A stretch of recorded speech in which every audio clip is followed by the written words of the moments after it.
എല്ലാവർക്കും നമസ്കാരം. ഡ്രാക്കുള എന്ന കൃതിയെ പറ്റിയുള്ള ചർച്ചകളിൽ ആ നോവലിൻ്റെ ചില കാഴ്ചപ്പാടുകളെ പറ്റി ഇവിടെ സൂചിപ്പിക്കുകയുണ്ടായി. മറ്റൊരു രീതിയിലാണ് ഞാൻ ഈ നോവലിനെ കാണാനായിട്ട് ശ്രമിക്കുന്നത്. 1837 മുതൽ 1901 വരെയുള്ള കാലഘട്ടത്തെ പൊതുവെ ഇംഗ്ലീഷ് സാഹിത്യത്തിൽ വിക്ടോറിയൻ കാലഘട്ടം എന്നാണ് പറയുന്നത്. വിക്ടോറിയ രാജ്ഞിയുടെ ഭരണകാലമാണത്.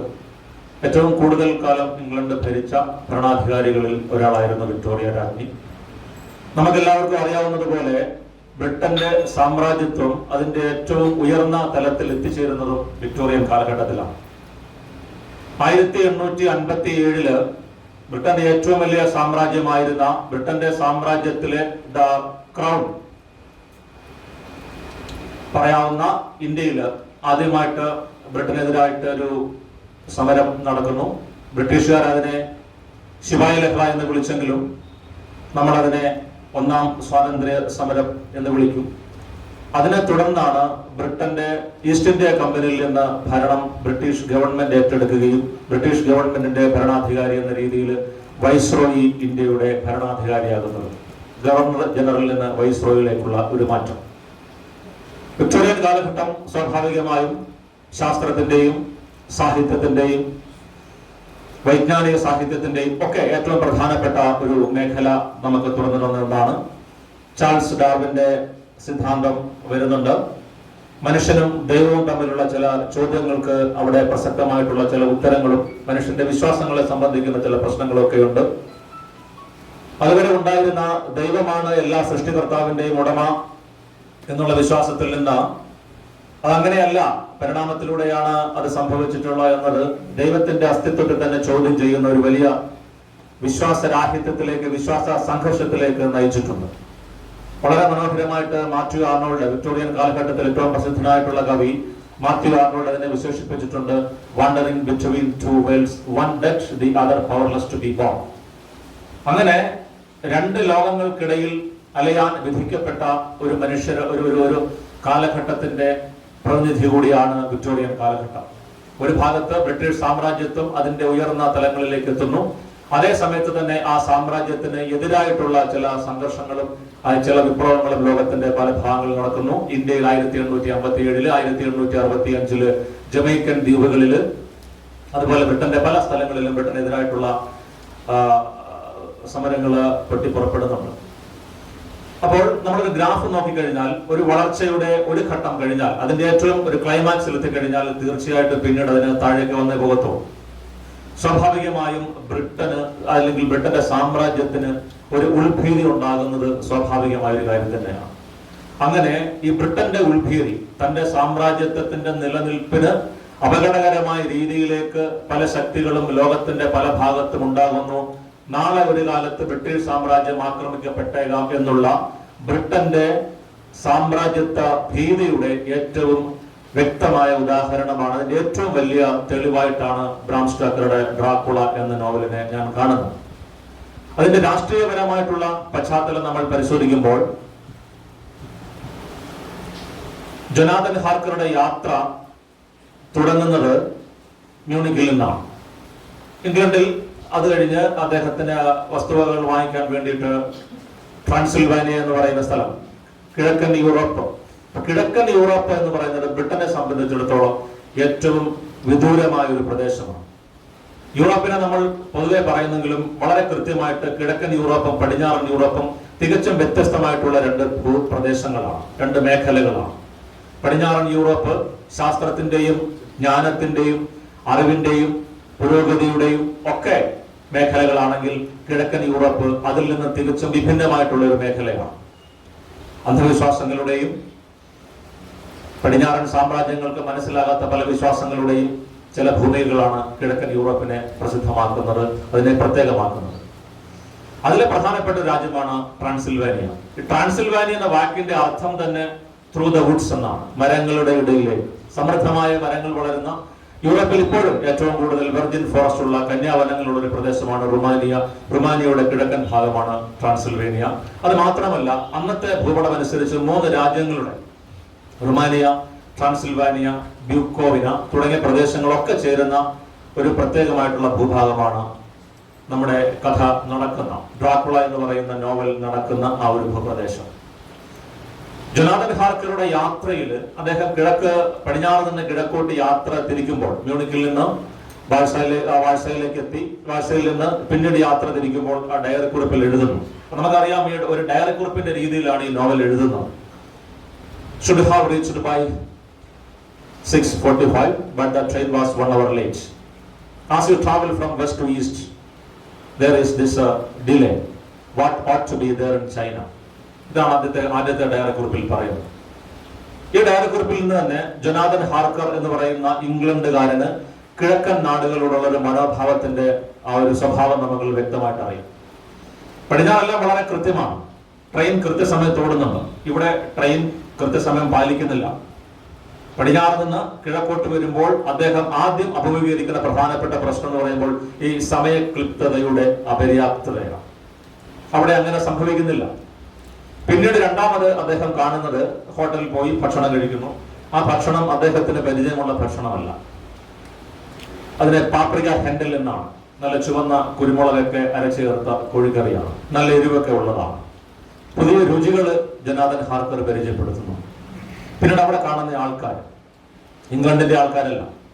അവിടെ കാണുന്ന പല ആൾക്കാരെയും ജൊനാഥൻ ഹാർക്കർ നോക്കി കാണുന്നത് ഒരു പാശ്ചാത്യത്തിന് തോന്നുന്ന സഹജമായിട്ടുള്ള, നമ്മൾ പറയുന്ന ഒരു പുച്ഛഭാവത്തോടു കൂടി തന്നെയാണ്. കിഴക്കൻ യൂറോപ്പിലെ കർഷകരെ കൂടുതൽ കാണുമ്പോൾ അദ്ദേഹം പറയുന്നുണ്ട്, it is like group of brigand on stage. ഒരുപക്ഷെ നിങ്ങൾ ആ സ്റ്റേജിൽ കാണുമ്പോൾ അല്ലെങ്കിൽ രംഗത്ത് അവതരിപ്പിക്കാൻ പറ്റുന്ന കൊള്ളക്കാരുടെ ഒരു കൂട്ടമായിട്ടാണ് അവിടുത്തെ ആൾക്കാരെ കാണുന്നത്. അവിടെ ചെല്ലുമ്പോൾ അദ്ദേഹത്തിന് ഹോട്ടൽ റോയൽ താമസ സൗകര്യമുണ്ട്. അവിടെ അദ്ദേഹത്തെ കാത്ത് ജൊനാഥൻ ഹാർക്കറെ കാത്ത് ഡ്രാക്കുളയുടെ ഒരു കത്തുണ്ട്. My dear friends, welcome to the Carpathians. I am eagerly waiting for your arrival. I hope your travel is satisfactory. Your friends D. Dracula. I have arranged a cabin that will drop you at the Borgo Pass, from where I will catch you up. ഇപ്പോൾ ട്രെയിനിലെ യാത്ര പിന്നെ തുടങ്ങുന്ന അദ്ദേഹം കുതിരവണ്ടിയിലാണ്. അപ്പോൾ അവിടുത്തെ യാത്ര തുടങ്ങുമ്പോൾ ഈ ഡ്രാക്കുളയുടെ കോട്ടയിലേക്കാണ് പോകുന്നതെന്ന് അറിയുമ്പോൾ അവിടുത്തെ ആൾക്കാർ അദ്ദേഹത്തോട് പോകരുത്, പറ്റുമെങ്കിൽ ഇന്ന് നിങ്ങൾക്ക് പോകാതിരിക്കാൻ പറ്റുമോ എന്നാണ് ചോദിക്കുന്നത്. അപ്പം അദ്ദേഹം പറഞ്ഞ ഒഫീഷ്യൽ കാര്യമാണ്, പോയി പറ്റൂ, പോകാതിരിക്കാൻ പറ്റുമെങ്കിൽ നല്ലത്. ആ ഹോട്ടലിലെ വൃദ്ധയായ ഒരു സ്ത്രീ ഒരു കുരിശ് അവർക്ക് കൊടുക്കുന്നുണ്ട്. പിന്നീട് അവർ പറയുന്ന ഭാഷ ജർമ്മനും സ്ലാവിക്കും ഒക്കെ ചേർന്ന ഒരു ഭാഷയിൽ അദ്ദേഹത്തിന്റെ ഡയറി, അദ്ദേഹത്തിന്റെ ആ പോളിഗ്ലോട്ട് ഡിക്ഷണറി നോക്കുമ്പോൾ അതിൽ പിശാജ്, പ്രേതം, മരണമില്ലാത്തവൻ തുടങ്ങിയ വാക്കുകളുടെ അർത്ഥത്തിലാണ് അവിടെ അത് പ്രയോഗിക്കപ്പെടുന്നത്. അദ്ദേഹം അവിടെ പോകുന്നു, വണ്ടിക്കാരനും അങ്ങനെ തന്നെ പറയുന്നു. ആ വണ്ടിയിൽ കയറി യാത്ര തുടരുന്നു. ആ വണ്ടിയിരിക്കുന്ന ആൾക്കാർക്കൊന്നും ജൊനാഥൻ ഹാർക്കറുടെ ആ പ്രദേശത്തേക്കുള്ള യാത്ര അവരാരും ആഗ്രഹിക്കുന്ന ഒന്നായിരുന്നില്ല. പിന്നീട് ആ ബോർഗോ പാസിൽ അദ്ദേഹത്തെ അവിടെ ഇറക്കുന്നു. മറ്റുള്ള കുതിരവണ്ടിക്കാരൻ പറയുന്ന ഈ സമയത്ത് ഇവിടെ എന്നെ സ്വീകരിക്കാൻ വണ്ടി വരേണ്ടതാണ്. ഇല്ല, ആ വണ്ടി ഇറക്കിയിട്ട് അദ്ദേഹം പോകുന്നുണ്ട്. അപ്പോൾ വണ്ടിക്കകത്തിരിക്കുന്ന ഒരു സ്ത്രീ പറയുന്നുണ്ട്, ദി ഡച്ച് ട്രാവൽ ഫാസ്റ്റ്. ഈ നോവലിലേക്കുള്ള ചില പ്രത്യേക സൂചകങ്ങളാണ് ഈ വാക്കുകൾ എന്ന് പറയുന്നത്. ജൊനാഥൻ ഹാർക്കർ ഒറ്റയ്ക്കാണ് ആ ഒരു പ്രദേശത്ത് നിൽക്കുന്നത്. കാടിന് നടുവിലും ചെങ്കുത്തായ കാർപാത്തികൻ പർവ്വതനിരകൾ അതിരിടുന്ന ആ പ്രദേശത്ത് ജൊനാഥൻ ഹാർക്കർ ഒറ്റയ്ക്ക് നിൽക്കുന്നു. ചെന്നായ്ക്കൾ ചുറ്റും കൂടുന്നുണ്ട്. അവയുടെ ആ ഒരു ക്രൂരമായ മനുഷ്യരക്തത്തിന്റെ ഗന്ധം അറിഞ്ഞുകൊണ്ട് വരുന്ന ചെന്നായ്ക്കൾ ഏറ്റവും അപകടകരമായ ജീവിയാണ് ചെന്നായ്ക്കൾ. സിംഹവും പുലിയൊന്നുമല്ല. കാര്യം ചെന്നായ്ക്കൾ ആക്രമിക്കാൻ വളഞ്ഞിട്ടുണ്ടെന്ന് കഴിഞ്ഞാൽ ഇരയെ കൊണ്ടേ പോയി പോകത്തുള്ളൂ. അപ്പൊ അത്ര അപകടകാരികളായ ചെന്നാക്കളുടെ ഓരിയുടെല്ലാം കേട്ടുകൊണ്ട് അവിടെ നിൽക്കുമ്പോഴാണ് കറുത്ത 4 കുതിരകളെ പൂട്ടിയ ഒരു വണ്ടി വരുന്നത്. അതിൽ മുഖമൊക്കെ മറച്ചു വെച്ചിരിക്കുന്ന ഒരാളാണ് വണ്ടിക്കാരൻ. വരുന്നു, ഒന്നും സംസാരിക്കാതെ തന്നെ അദ്ദേഹം ജൊനാഥൻ ഹാർക്കറെ വണ്ടിയിലോട്ട് കയറ്റി അവിടെ പോകുന്നുണ്ട്. ആ കോട്ടയുടെ പോകുന്ന വഴി വളരെ മനോഹരമായിട്ടുള്ള ഒന്നാണ്. ഭീതിയുടെ സൗന്ദര്യം എന്ന് പറയുന്നത് അതാണ്. ജൊനാഥൻ ഹാർക്കർ ആ യാത്രയിൽ പോകുമ്പോൾ അതിൽ നിന്ന് തല പുറത്തേക്കിട്ട് നോക്കുമ്പോൾ അദ്ദേഹം താഴെ കാണുന്ന ആർഗോസ് നദിയാണ് കാണുന്നത്. ആ നദിയുടെ തീരത്തൂടെ തന്നെയാണ് പോകുന്നത്. ഒന്ന് ഒരു കടുക് മണിക്ക് അങ്ങോട്ടോ ഇങ്ങോട്ടോ തെറ്റിയാൽ തീരുന്ന കൊക്കയിലേക്ക് വീഴുന്ന ഒന്നാണ്. ഈ ഡ്രാക്കുളയുടെ ചലച്ചിത്ര ആവിഷ്കാരങ്ങള് വളരെ പ്രധാനപ്പെട്ട ഒന്നാണ്. 1931 ബെലെ ലുഗോസി എന്ന നടൻ അഭിനയിച്ച ചിത്രം, അതായിരുന്നു ആദ്യത്തെ വിഖ്യാതമായ ഒരു ഡ്രാക്കുള പ്രൊഡക്ഷൻ. ആ സിനിമയില് ഈ കുതിരവണ്ടിയിൽ ഇങ്ങോട്ട് പോകുമ്പോൾ, വളരെ വേഗത്തിൽ ഈ കുതിരവണ്ടി പോകുമ്പോൾ ജൊനാഥൻ ഹാർക്കർ തല വെളിയിലേക്ക് ഇട്ടിട്ട് കുറച്ച് പതുക്കെ പോകാനായിട്ട് പറയുമ്പോൾ അദ്ദേഹം അവിടെ ആ വണ്ടിക്കാരനെ കാണുന്നില്ല. ഒരു കടവാതിലാണ് ഈ കുതിരകളെ നയിച്ചുകൊണ്ട് പോകുന്നതെന്ന്. നമ്മുടെ കഥയിലേക്ക് തിരിച്ചു വരാം. അവിടെ ചെന്ന് ഡ്രാക്കുളയുടെ കോട്ടയിൽ അദ്ദേഹം അവിടെ നിൽക്കുന്നു. വണ്ടി കുറെ സ്ഥലത്ത് പോകുന്നു. എന്ത് ചെയ്യണമെന്ന് അറിഞ്ഞുകൂടാ നിൽക്കണം. വാതിൽ താനെ തുറക്കുന്നു. വലിയ വാതിലാണ്, കോട്ടയാണ്. ഈ കാലഘട്ടത്തിന് യോജിക്കാതെ വിക്ടോറിയൻ ഇംഗ്ലണ്ടിൽ നിന്ന് വരുന്ന ഒരാൾ തനിക്ക് തീരെ അപരിചിതമായ മറ്റൊരു മേഖലയിലേക്ക് എത്തുകയാണ്. കോട്ടവാതിൽ തുറക്കുന്നു. അദ്ദേഹം അവിടെ പോകുന്നു. അവിടെ ചെല്ലുമ്പോൾ വളരെ മനോഹരമായിട്ടുള്ള ഒരു സ്വീകരണമാണ് അദ്ദേഹം. ഡ്രാക്കുള പ്രഭു, welcome to my home, I am Dracula, step on your own will. വളരെ പ്രധാനപ്പെട്ട മറ്റൊരു സൂചകമാണ്. നിങ്ങളുടെ സ്വമനസാലെ നിങ്ങൾ ഇതിലേക്ക് വരിക, നിങ്ങൾ കൊണ്ടുവന്ന സന്തോഷം കുറച്ചുകൂടെ ഞങ്ങൾക്കുമായിട്ട് തരിക എന്നുള്ളതാണ് കാര്യം. നേരത്തെ സൂചിപ്പിച്ചതുപോലെ ചില വാക്കുകൾ, ചില വാചകങ്ങൾ ഒക്കെ ഡ്രാക്കുള എന്ന് പറയുന്ന നോവലിനെ മനസ്സിലാക്കാൻ നമുക്ക് തരുന്ന ചില താക്കോലുകളാണ്. നമ്മൾക്ക് പരിചയമില്ലാത്ത ചില മേഖലകളിലേക്ക്, ചില കാലഘട്ടങ്ങളിലൂടെ കടന്നു പോകുമ്പോൾ എന്തുകൊണ്ടാണ് ആ പ്രഭു അതിനെ അങ്ങനെ മനസ്സിലാക്കുന്നത്, അങ്ങനെ വിലയിരുത്തുന്നത് എന്നുള്ളത് ഡ്രാക്കുള എന്ന് പറയുന്ന നോവലിന്റെ രാഷ്ട്രീയ പ്രത്യയശാസ്ത്രത്തിൽ വളരെയധികം പ്രാധാന്യം അർഹിക്കുന്ന ഒന്നാണ്. നിങ്ങളുടെ മനസ്സോട് കൂടി തന്നെ വേണം. ഒരാളെയും അദ്ദേഹം അങ്ങോട്ട് ട്രസ്റ്റ് ചെയ്യുന്നില്ല. ഒരിക്കൽ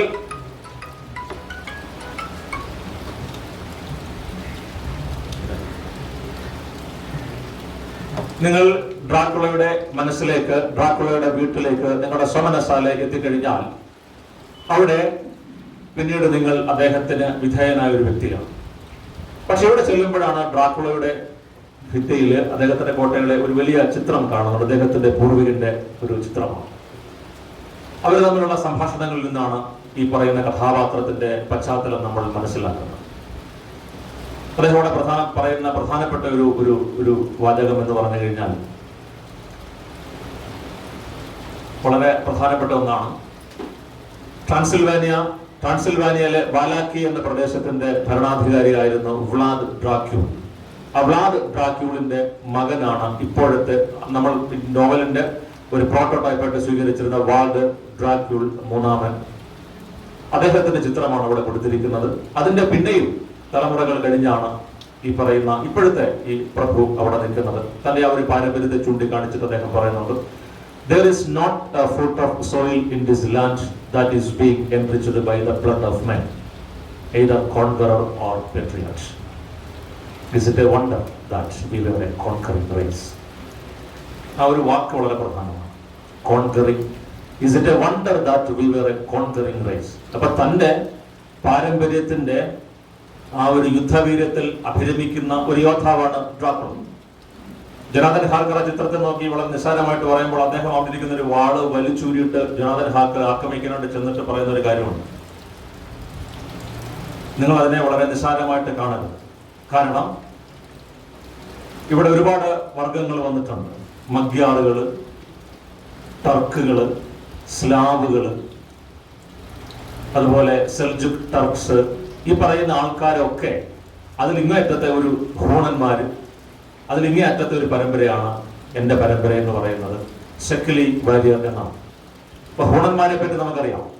റോമ സാമ്രാജ്യത്തിന്റെ തകർച്ചയ്ക്ക് കാരണമായിട്ടൊന്നാണ് ഹൂണന്മാര്. ആ ഹൂണന്മാരുടെ വളരെ ഇതിഹാസപരമായിട്ടുള്ള ഒരു നേതാവാണ് ആറ്റിൽ. ഈ ഹൂണന്മാരെ പേടിച്ചാണ് ചൈന അവരുടെ സാമ്രാജ്യത്തിൽ വൻമതിൽ പണിയുന്നത്. അത്രയും ശക്തമായിട്ടുള്ള ഈ ഹൂണന്മാരുടെ പരമ്പരയിൽപ്പെട്ട ഒരു യോദ്ധാവാണ് ഡ്രാക്കുള. സെക്കിലി ഗോത്രത്തിൽപ്പെട്ട ഒരാളാണ്. അതുകൊണ്ട് ഇംഗ്ലണ്ടിലേക്ക് എത്തുമ്പോൾ അദ്ദേഹത്തിന് ഒരിക്കലും മറ്റൊരാളുടെ അനുയായിയായിട്ട് നിൽക്കാൻ പറ്റത്തില്ല. I belong to a master race. I am a boy. I am the master of the people. The people here know me as the master.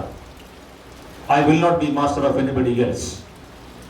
അതുകൊണ്ട് ജൊനാഥൻ ഹാർക്കർക്ക് മനസ്സിലാകുന്ന ഒരു കാര്യം, ഡ്രാക്കുള പ്രഭു തനിക്ക് ഒരുക്കിയിട്ടുള്ള സദ്യ, ആ സദ്യ കഴിക്കുമ്പോൾ അദ്ദേഹത്തിന് വൈൻ ഒഴിച്ചു കൊടുക്കുന്നു. അപ്പൊ ഹാർക്കർ ചോദിക്കുന്നുണ്ട്, അങ്ങ് ഈ വൈൻ കഴിക്കുന്നില്ലേ ഇപ്പൊ വളരെയധികം ചർച്ച ചെയ്യപ്പെട്ടിട്ടുള്ള, വളരെയധികം ആവർത്തിക്കപ്പെട്ടിട്ടുള്ള ഒരു വാചകം കൗണ്ട് പറയുന്നുണ്ട്, ഐ നെവർ ഡ്രിങ്ക് വൈൻ.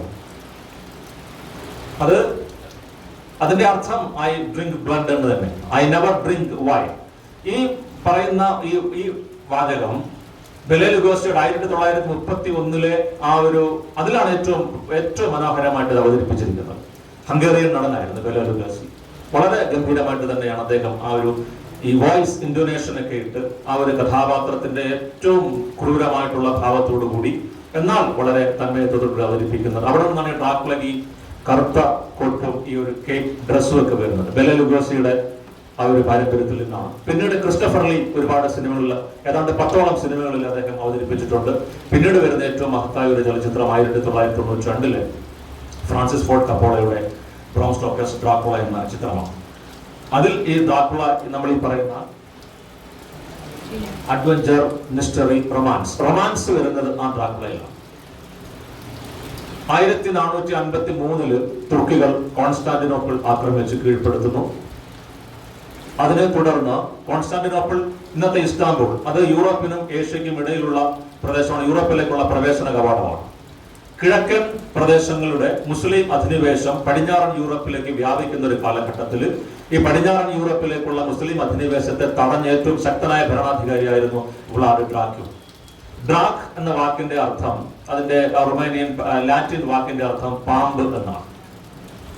പിന്നീട് ആ വാക്ക് പരിണമിച്ച് ഡ്രാക്യൂൾ എന്നായി, വ്യാളി എന്നാണ്. അപ്പോൾ ഈ കിഴക്കൻ യൂറോപ്പിൽ നിന്ന് പടിഞ്ഞാറൻ യൂറോപ്പിലേക്ക് മുസ്ലിം അധിനിവേശം വരുമ്പോൾ അതിനെ തടയാൻ വേണ്ടി ക്രിസ്ത്യൻ രാജാക്കന്മാർ, പ്രത്യേകിച്ച് ഈസ്റ്റേൺ എംപയർ, ബൈസാന്റിയൻ എംപയർ, അവരൊരു ഒരു ഒരു ഒരു രാജാക്കന്മാരുടെ ഒരു കൂട്ടായ്മ രൂപീകരിച്ചു, ഓർഡർ ഓഫ് ദി ഡ്രാഗൺ. ആ ഡ്രാഗൺ എന്നുള്ളതിന്റെ തദ്ദേശീയമായ വാക്കാണ് ഡ്രാക്ക്. അങ്ങനെയാണ് ഡ്രാക്യൂൾ എന്ന് പറയുന്ന ആ ഒരു രീതിയിലേക്ക് വരുന്നത്. ഡ്രാക്യൂൾ, അദ്ദേഹത്തിന്റെ മകൻ വ്ളാഡ് ഡ്രാക്കുള എന്ന സ്ഥാനപ്പേര് സ്വീകരിക്കുന്നുണ്ട്. ഈ വ്ളാഡ് ഡ്രാക്യൂൾ ഒരേ സമയത്ത് ഹംഗറിയുടെ ഒരുപാട് സമ്മർദ്ദങ്ങളുടെ ഒരു പ്രദേശമാണ്. ഒരേ സമയത്ത് Hungary, Habsburg Empire, astro Hungarian സാമ്രാജ്യം, തൊട്ടിപ്പുറത്ത് റഷ്യയുടെ സ്ലാവിക് എംപയർ, ഇതെല്ലാം വംശങ്ങളാണ്. നമ്മൾ ഇവിടെ ഇന്ത്യയിലെ പശ്ചാത്തലത്തിൽ ജാതി പറയുന്നെങ്കിലും യൂറോപ്പിലെല്ലാം വംശങ്ങളാണ്. ഡ്രാക്കുള പ്രഭു തന്നെ അദ്ദേഹത്തോട് പറയുന്നുണ്ട്, Transylvania is a whirlpool of races, RACE, race. ഈ റേസ് അല്ലെങ്കിൽ ഈ വംശം, ഈ ഗോത്രം പരസ്പരം സംഘർഷത്തിൽ ഏർപ്പെടുന്ന ഗോത്രങ്ങളാണ്. ഒരു രീതിയിൽ ഒരു സമാധാനപരമായി there is no harmonious existence of different kind of races there. What they are up to actually is the antagonistic nature among them. തമ്മിൽ എപ്പോഴും സംഘർഷങ്ങളാണ്. അത് മഗ്യാറുകളായാലും സ്ലാവുകളായാലും ട്യൂട്ടൻ വംശജരായാലും ഏത് വംശങ്ങൾ തമ്മിലുള്ള ഈ സംഘർഷങ്ങളിലാണ്. ഈ സംഘർഷങ്ങളുടെ പശ്ചാത്തലത്തിലാണ് ഹംഗറിയും കിഴക്കൻ യൂറോപ്പും തമ്മിലുള്ള സംഘർഷത്തിൽ, ഹംഗറിയും ഒട്ടോമൻ സാമ്രാജ്യം തമ്മിലുള്ള സംഘർഷത്തിൽ ഇടയ്ക്ക് നിൽക്കുന്ന ഒരാളായിട്ടാണ് വ്ളാഡ് ഡ്രാക്യൂൾ മൂന്നാമൻ വരുന്നത്. ഈ വ്ളാഡ് ഡ്രാക്യൂൾ മൂന്നാമന് തുർക്കിയുടെ അടിമയായിട്ട് തുർക്കിയുടെ അധീനതയിൽ നിൽക്കേണ്ട ഒരു സാഹചര്യം കൂടി ഉണ്ടായിരുന്നു. തുർക്കിയുടെ രാജാവ് മുഹമ്മദ് രണ്ടാമൻ അദ്ദേഹത്തിന്റെ ഭരണകാലത്ത് കിഴക്കൻ യൂറോപ്പിൽ നിന്ന് പടിഞ്ഞാറൻ യൂറോപ്പിലേക്ക് വരുന്ന ആ ഒരു ഘട്ടത്തിൽ ഹംഗറിയുമായിട്ടുള്ള ഒരു യുദ്ധത്തിൽ താൽക്കാലികമായ രീതിയിൽ അവിടെ വിജയിക്കുന്നുണ്ട്. അപ്പോൾ തുർക്കിയുടെ ഒരു റെപ്രസെന്റേറ്റീവായിട്ടാണ് ഡ്രാക്കുള അവിടെ വരുന്നത്. പക്ഷെ ഏത് സമയവും കാലുമാറാൻ സാധ്യത ഉള്ളത് കൊണ്ട് അദ്ദേഹം ഒരു ഉറപ്പ് ഡ്രാക്കുളയിൽ നിന്ന് വാങ്ങുന്നുണ്ട്, തന്റെ 2 മക്കളെയും ഞങ്ങൾക്ക് ബന്ദികളായി തരണം എന്നുള്ളത്. ഈ 2 മക്കളെയും ബന്ദികളായിട്ട് ഈ പറയുന്ന ഒട്ടോമൻ സാമ്രാജ്യത്തിന്റെ കീഴിൽ അവരുടെ തടവറയിലാണ് ഇവർ വളരെയധികം വർഷങ്ങൾ വളരുന്നത്. ഈ ഡ്രാക്കുള എന്ന് നമ്മൾ പറയുന്ന ഈ നോവലിന്റെ പ്രൊട്ടാഗണിസ്റ്റും അദ്ദേഹത്തിന്റെ സഹോദരൻ റാഡും ഒരുപാട് ചാട്ടവാറടിയേറ്റും പീഡനങ്ങൾ ഏറ്റുവാങ്ങി സഹികെട്ട് റാഡു ഇസ്ലാം മതം സ്വീകരിച്ച് സ്വതന്ത്രനാകുന്നുണ്ട്. ഡ്രാക്കുൾ സ്വതന്ത്രനാകുന്നില്ല. ഇസ്ലാം മതം സ്വീകരിക്കാൻ അദ്ദേഹം വിസമ്മതിക്കുന്നു. പിന്നീട് അദ്ദേഹത്തിന്റെ അച്ഛൻ മരിക്കുമ്പോഴാണ് അദ്ദേഹം വീണ്ടും സ്വതന്ത്രനായി അവിടുത്തെ ഭരണാധികാരിയാകുന്നത്. അപ്പോഴും ഈ സംഘർഷങ്ങൾ നിലനിൽക്കുന്നു. അപ്പോൾ ഈ സംഘർഷങ്ങളുടെ പശ്ചാത്തലത്തിൽ ജൊനാഥൻ ഹാർക്കറോട് ഡ്രാക്കുള പറയുന്ന ആ ഒരു രീതിയിൽ ഐ ആം എ വാരിയർ. ഈ വാരിയർ അല്ലെങ്കിൽ യോദ്ധാവ് എന്ന് പറയുമ്പോൾ അതിന് 2 അർത്ഥമുണ്ട്. As a vampire and as a Szekely warrior. Vampire മിത്തുകൾ നമ്മൾ നേരത്തെ സൂചിപ്പിച്ച ഈ ചോരകുടിയുടെ രീതിയാണ്. രക്തപാനം ആഗ്രഹിക്കുന്ന അല്ലെങ്കിൽ രക്തം കൊണ്ട് മാത്രം ജീവിക്കുന്ന ഒന്നാണ് വാമ്പയർ എന്നുള്ളത്. യഥാർത്ഥത്തിൽ ഡ്രാക്കുള വാമ്പയർ ആയിരുന്നില്ല. ഡ്രാക്കുളയെ വാമ്പയർ ആക്കിയത് ബ്രാം സ്റ്റോക്കറുടെ ഈ രണ്ടും കൂടെ ചേർത്ത് വെച്ചുള്ള ഒരു വാമ്പയർ എന്ന മിത്തിനെ, കിഴക്കൻ യൂറോപ്പിലെ വാമ്പയർ എന്ന് പറയുന്ന നാടോടി പാരമ്പര്യത്തിലെ മിത്തിനെയും വ്ലാഡ് ഡ്രാക്യൂൾ മൂന്നാമനെയും ചേർത്ത് വെച്ച് ബ്രാം സ്റ്റോക്കർ നിർമ്മിച്ച ഒരു മിത്താണ് ഈ പറയുന്ന ഡ്രാക്കുള. ഡ്രാക്കുള ഒരിക്കലും രക്തം കുടിക്കുന്ന ആളായിരുന്നില്ല. സ്വന്തം നാട്ടിൽ അദ്ദേഹം ഇപ്പോഴും അദ്ദേഹത്തിന്റെ നാടോടി ഗാനങ്ങളിലൊക്കെ വംശസ്മൃതിയുടെ വീരഗാഥകളിൽ ഒരു വീരനായകനായിട്ട് ഇപ്പോഴും റുമാനിയയിൽ അദ്ദേഹം ജീവിക്കുന്നു. ഇപ്പോഴും നാടോടി പാട്ടുകൾ ജീവിക്കുന്ന ഒന്നാണ്. ഇനി റുമാനിയയുടെ മറ്റൊരു പ്രത്യേകത എന്ന് പറഞ്ഞാൽ എന്തുകൊണ്ട് ഡ്രാക്കുള ബ്രിട്ടീഷ് എംപയറിനെ ഭയപ്പെടുത്തി എന്നുള്ളതിനൊരു പ്രശ്നമാണ്. ഈ റുമാനിയൻ എംപയർ, റുമാനിയക്കാര് they are very vigorous, വളരെ അക്രമാസക്തരെന്ന് പറയാവുന്ന വളരെയധികം ശക്തരായിട്ടുള്ള ഒരു വിഭാഗമാണ് റുമാനിയക്കാർ. ഈ റുമാനിയക്കാരെ പറ്റി പ്രത്യേകിച്ച് പറയുമ്പോൾ ഒരു ഹംഗേറിയൻ മഗ്യാറുകൾ എന്ന് പറയുന്നത് വംശമാണെന്നല്ല. ഈ മഗ്യാറുകൾ ഒരു റുമാനിയക്കാരനെ കല്യാണം കഴിച്ചാൽ, മഗ്യാർ സ്ത്രീ പുരുഷനായിട്ടുള്ള റുമാനിയക്കാരനെ കല്യാണം കഴിച്ചു കഴിഞ്ഞാൽ സ്വാഭാവികമായിട്ടും ആ സ്ത്രീ പുരുഷന്റെ രീതിയിലേക്ക് മാറുകയും ഒരു റുമാനിയക്കാരനായിട്ട് ജീവിക്കുകയും ചെയ്യുന്നുണ്ട്. ഇതേപോലെ തന്നെ അവർക്കുണ്ടാകുന്ന മക്കളെയൊക്കെ റുമാനിയക്കാരായിട്ടായിരിക്കും അവർ വളർത്തുന്നത്. ഇതുപോലെ തന്നെ ഒരു ഹംഗറിക്കാരനായിട്ടുള്ള പുരുഷൻ റുമാനിയക്കാരായിട്ടുള്ള ഒരു സ്ത്രീയെ വിവാഹം കഴിച്ചു കഴിഞ്ഞാൽ ആ പുരുഷനും ആ സ്ത്രീയുടെ സ്വാധീനത്തിൽപ്പെട്ട് ഒരു റുമാനിയൻ വംശജനായിട്ട് മാറുന്നുണ്ട്. അതായത് ഒരു വംശത്തിന്റെ അവസാനം മറ്റൊരു വംശത്തിന്റെ ഉദയം കൂടിയാണ്. ഡിറൈസിനേഷൻ, വംശങ്ങളുടെ ഉന്മൂലനം. ഈ വംശങ്ങളുടെ ഉന്മൂലനമാണ് ബ്രിട്ടീഷ് സാമ്രാജ്യത്വത്തിന്റെ ഭീതിയുടെ അടിസ്ഥാനം. അതുകൊണ്ടാണ് ഡ്രാക്കുള രക്തം കുടിക്കുന്നത്. നമുക്ക് നോവലിലേക്ക് തിരിച്ചു വരാം. ഡ്രാക്കുള രക്തം കുടിക്കുമ്പോൾ സംഭവിക്കുന്ന പ്രധാനപ്പെട്ട ഒരു കാര്യം, അവിടെ ലൂസി വെസ്റ്റേൺ എന്ന് പറയുന്ന ഇതിലെ പ്രധാനപ്പെട്ട കഥാപാത്രങ്ങളെ ഞാനൊന്ന് സൂചിപ്പിക്കാം. ഡ്രാക്കുള പ്രഭു, അദ്ദേഹം ഇംഗ്ലണ്ടിലേക്ക്, ജൊനാഥൻ ഹാർക്കർ നേരത്തെ സൂചിപ്പിച്ചു. ഇംഗ്ലണ്ടിൽ നമ്മൾ കാണുന്ന പ്രധാനപ്പെട്ട കഥാപാത്രങ്ങൾ, ഒന്ന് ലൂസി വെസ്റ്റേണ എന്ന ഒരു ഉന്നത കുലജാതയായ ഒരു സ്ത്രീയാണ് ലൂസി വെസ്റ്റേണ. അവരുടെ സുഹൃത്ത് മീന ഹാർക്കർ, വിൽഹിംനാമറെ, പിന്നീട് ജൊനാഥൻ ഹാർക്കറെ വിവാഹം കഴിച്ചവര് മീന ഹാർക്കറായിട്ട് മാറുന്നു.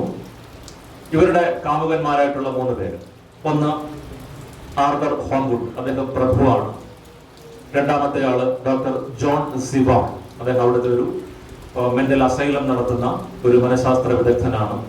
മൂന്നാമത്തെ ആള് പ്രധാനപ്പെട്ട ഒരാളാണ്, ഒരു അമേരിക്കക്കാരനാണ്, ക്വിൻസി മോറിസ് എന്ന് പറയുന്ന ആള്. നാലാമത് വരുന്നത് ഒരു ഡോക്ടറായിട്ടുള്ള സാക്ഷാൽ അബ്രഹാം വാൻ ഹെൽസിംഗ്. എന്തുകൊണ്ട് ഈ ഓരോ കഥാപാത്രങ്ങളെ നമ്മൾ വിശദമായിട്ട് പരിശോധിക്കേണ്ടതായിട്ടുണ്ട്. ഡ്രാക്കുള ഈ കപ്പൽ ഇംഗ്ലണ്ടിലേക്ക് എത്തുന്ന ആ ദിവസം അവിടെ നിന്നൊരു ചെന്നായ ലണ്ടൻ സൂവിൽ നിന്ന് രക്ഷപ്പെട്ടു പോകുന്നുണ്ട്. ഇതേ സമയത്ത് ലൂസിക്കൊരു സോംനാംബുലിസം, ഉറക്കത്തിൽ നടക്കുന്ന ആ ഒരു രീതിയുണ്ട്. ഇംഗ്ലണ്ടിലെ ലണ്ടന്റെ പ്രാന്തപ്രദേശത്തുള്ള വിറ്റ്ബി എന്ന് പറഞ്ഞൊരു സ്ഥലത്താണ് നമ്മുടെ ഈ കഥയെല്ലാം നടക്കുന്നത്. അവിടെ ഈ കപ്പലെത്തുന്നു. ആ കപ്പലിൽ നിന്നും ഒരു ചെന്നായ രക്ഷപ്പെട്ടു വരുന്നുണ്ട്. രാത്രിയിൽ ലൂസിയുടെ സഞ്ചാരങ്ങൾ, സോംനാംബുലിസം സഞ്ചാരങ്ങൾ വളരെ ക്ഷീണിതയായിട്ടാണ് ഇങ്ങനെ ഇരിക്കുന്നത്. ആ ലൂസിയെയാണ് ഡ്രാക്കുള എന്ന് പറയുന്ന നമ്മൾ നേരത്തെ സൂചിപ്പിച്ച ഈ വാമ്പയർ മിത്തുമായിട്ട് കണക്ട് ചെയ്തിട്ട് ആ രക്തം കുടിക്കുന്നത്. ആ രക്തം കുടിക്കുന്നു. ഇതെന്താണ് സംഭവിക്കുന്നത് എന്ന് അവർക്ക് മനസ്സിലാകുന്നില്ല. ഡോക്ടർ ജോൺ സിവാർഡിന് മനസ്സിലാകുന്നില്ല ഇതെന്താണ് സംഭവിക്കുന്നത് എന്ന് മനസ്സിലാകുന്നില്ല. അതുകൊണ്ട് അദ്ദേഹം തന്റെ സുഹൃത്തായിട്ടുള്ള, തന്റെ അധ്യാപകനായിട്ടുള്ള അബ്രഹാം വാൻ ഹെൽസിംഗിനെ ക്ഷണിക്കുന്നു.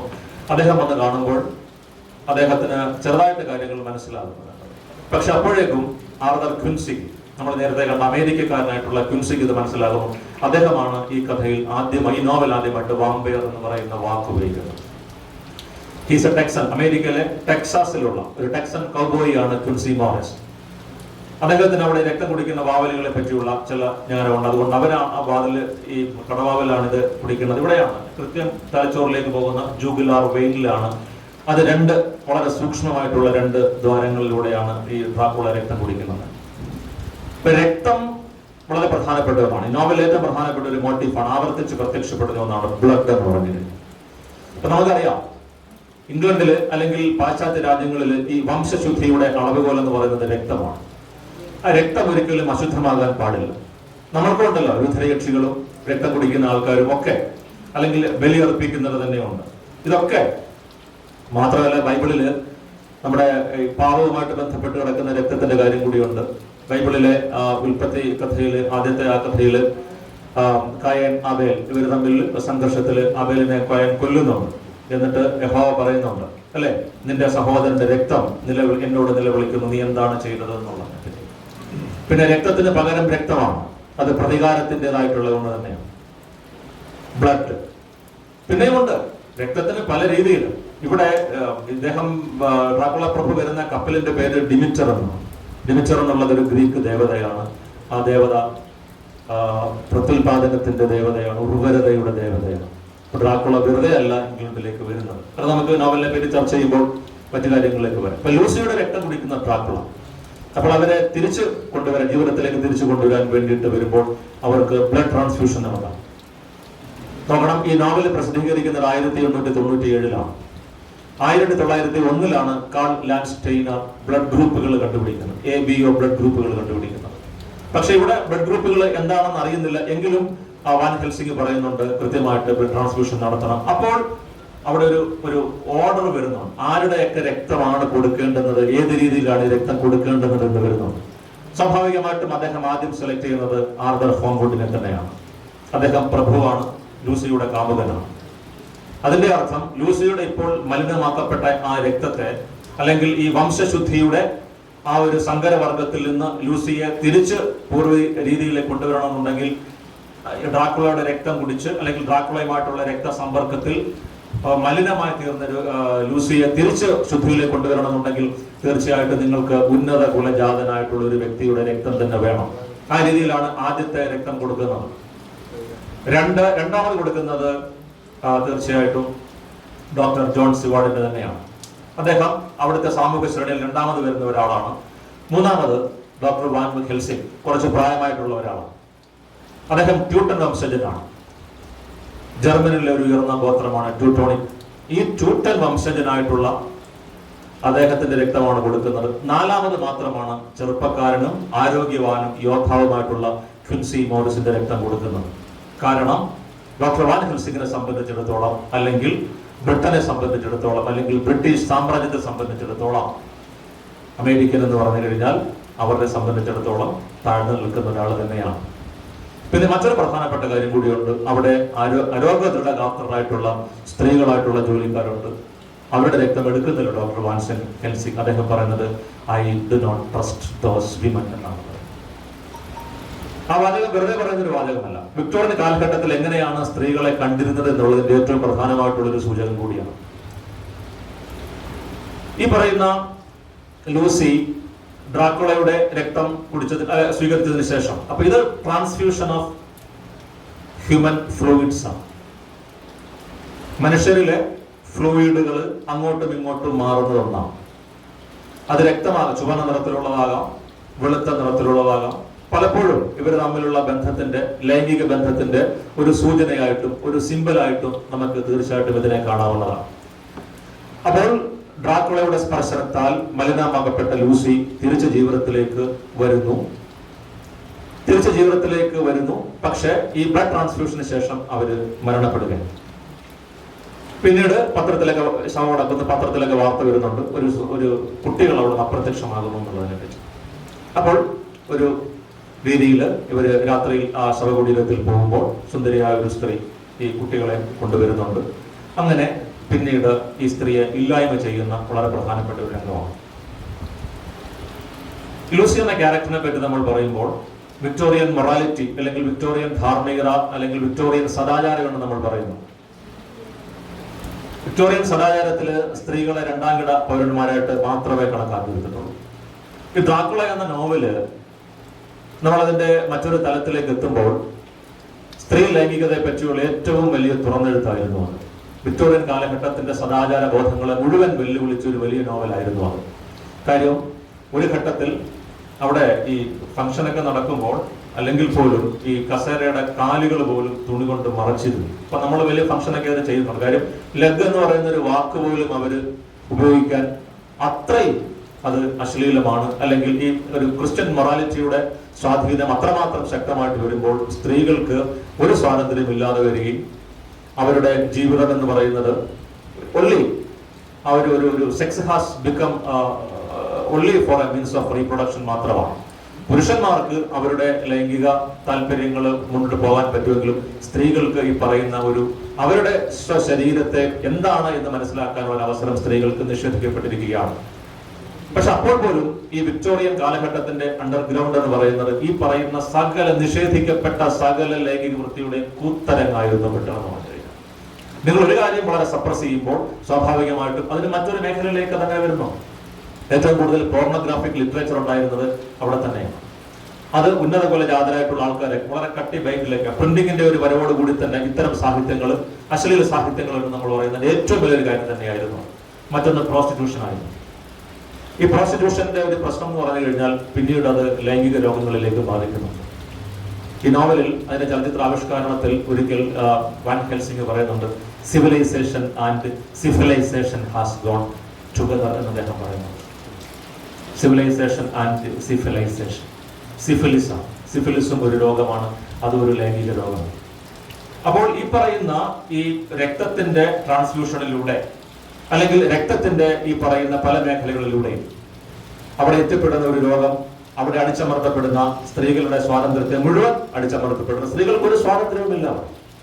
മറ്റൊരു മനോഹരമായിട്ടുള്ള ഈ ഡ്രാക്കുള എന്ന് പറഞ്ഞ സിനിമയിൽ ഫ്രാൻസിസ് ഫോർഡ് കപ്പോള വളരെ മനോഹരമായിട്ട് ആ നോവലിനെ അതിന്റെ ചരിത്രത്തെയും അതിന്റെ സൈക്കോളജിക്കലിനെ ഏറ്റവും കൂടുതൽ മനോഹരമായിട്ട് ആവിഷ്കരിച്ചിട്ടുള്ളത് 92 സിനിമയാണ്. ആ സിനിമയിൽ ഒരു രംഗത്ത് ലൂസി വെസ്റ്റേണയും തന്റെ സുഹൃത്തായ മീന ഹാർക്കറും ഇരിക്കുമ്പോൾ മീന ഹാർക്കർ ടൈപ്പ് റൈറ്റിംഗിലൊക്കെ വളരെ പഠിക്കുന്നുണ്ട്. അതൊരു ന്യൂ വുമൺ, പുതിയ സ്ത്രീയുടെ ഒരു സിമ്പലായിട്ടാണ്.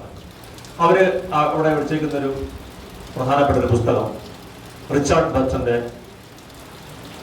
Arabian nights English ട്രാൻസ്ലേഷനാണ്.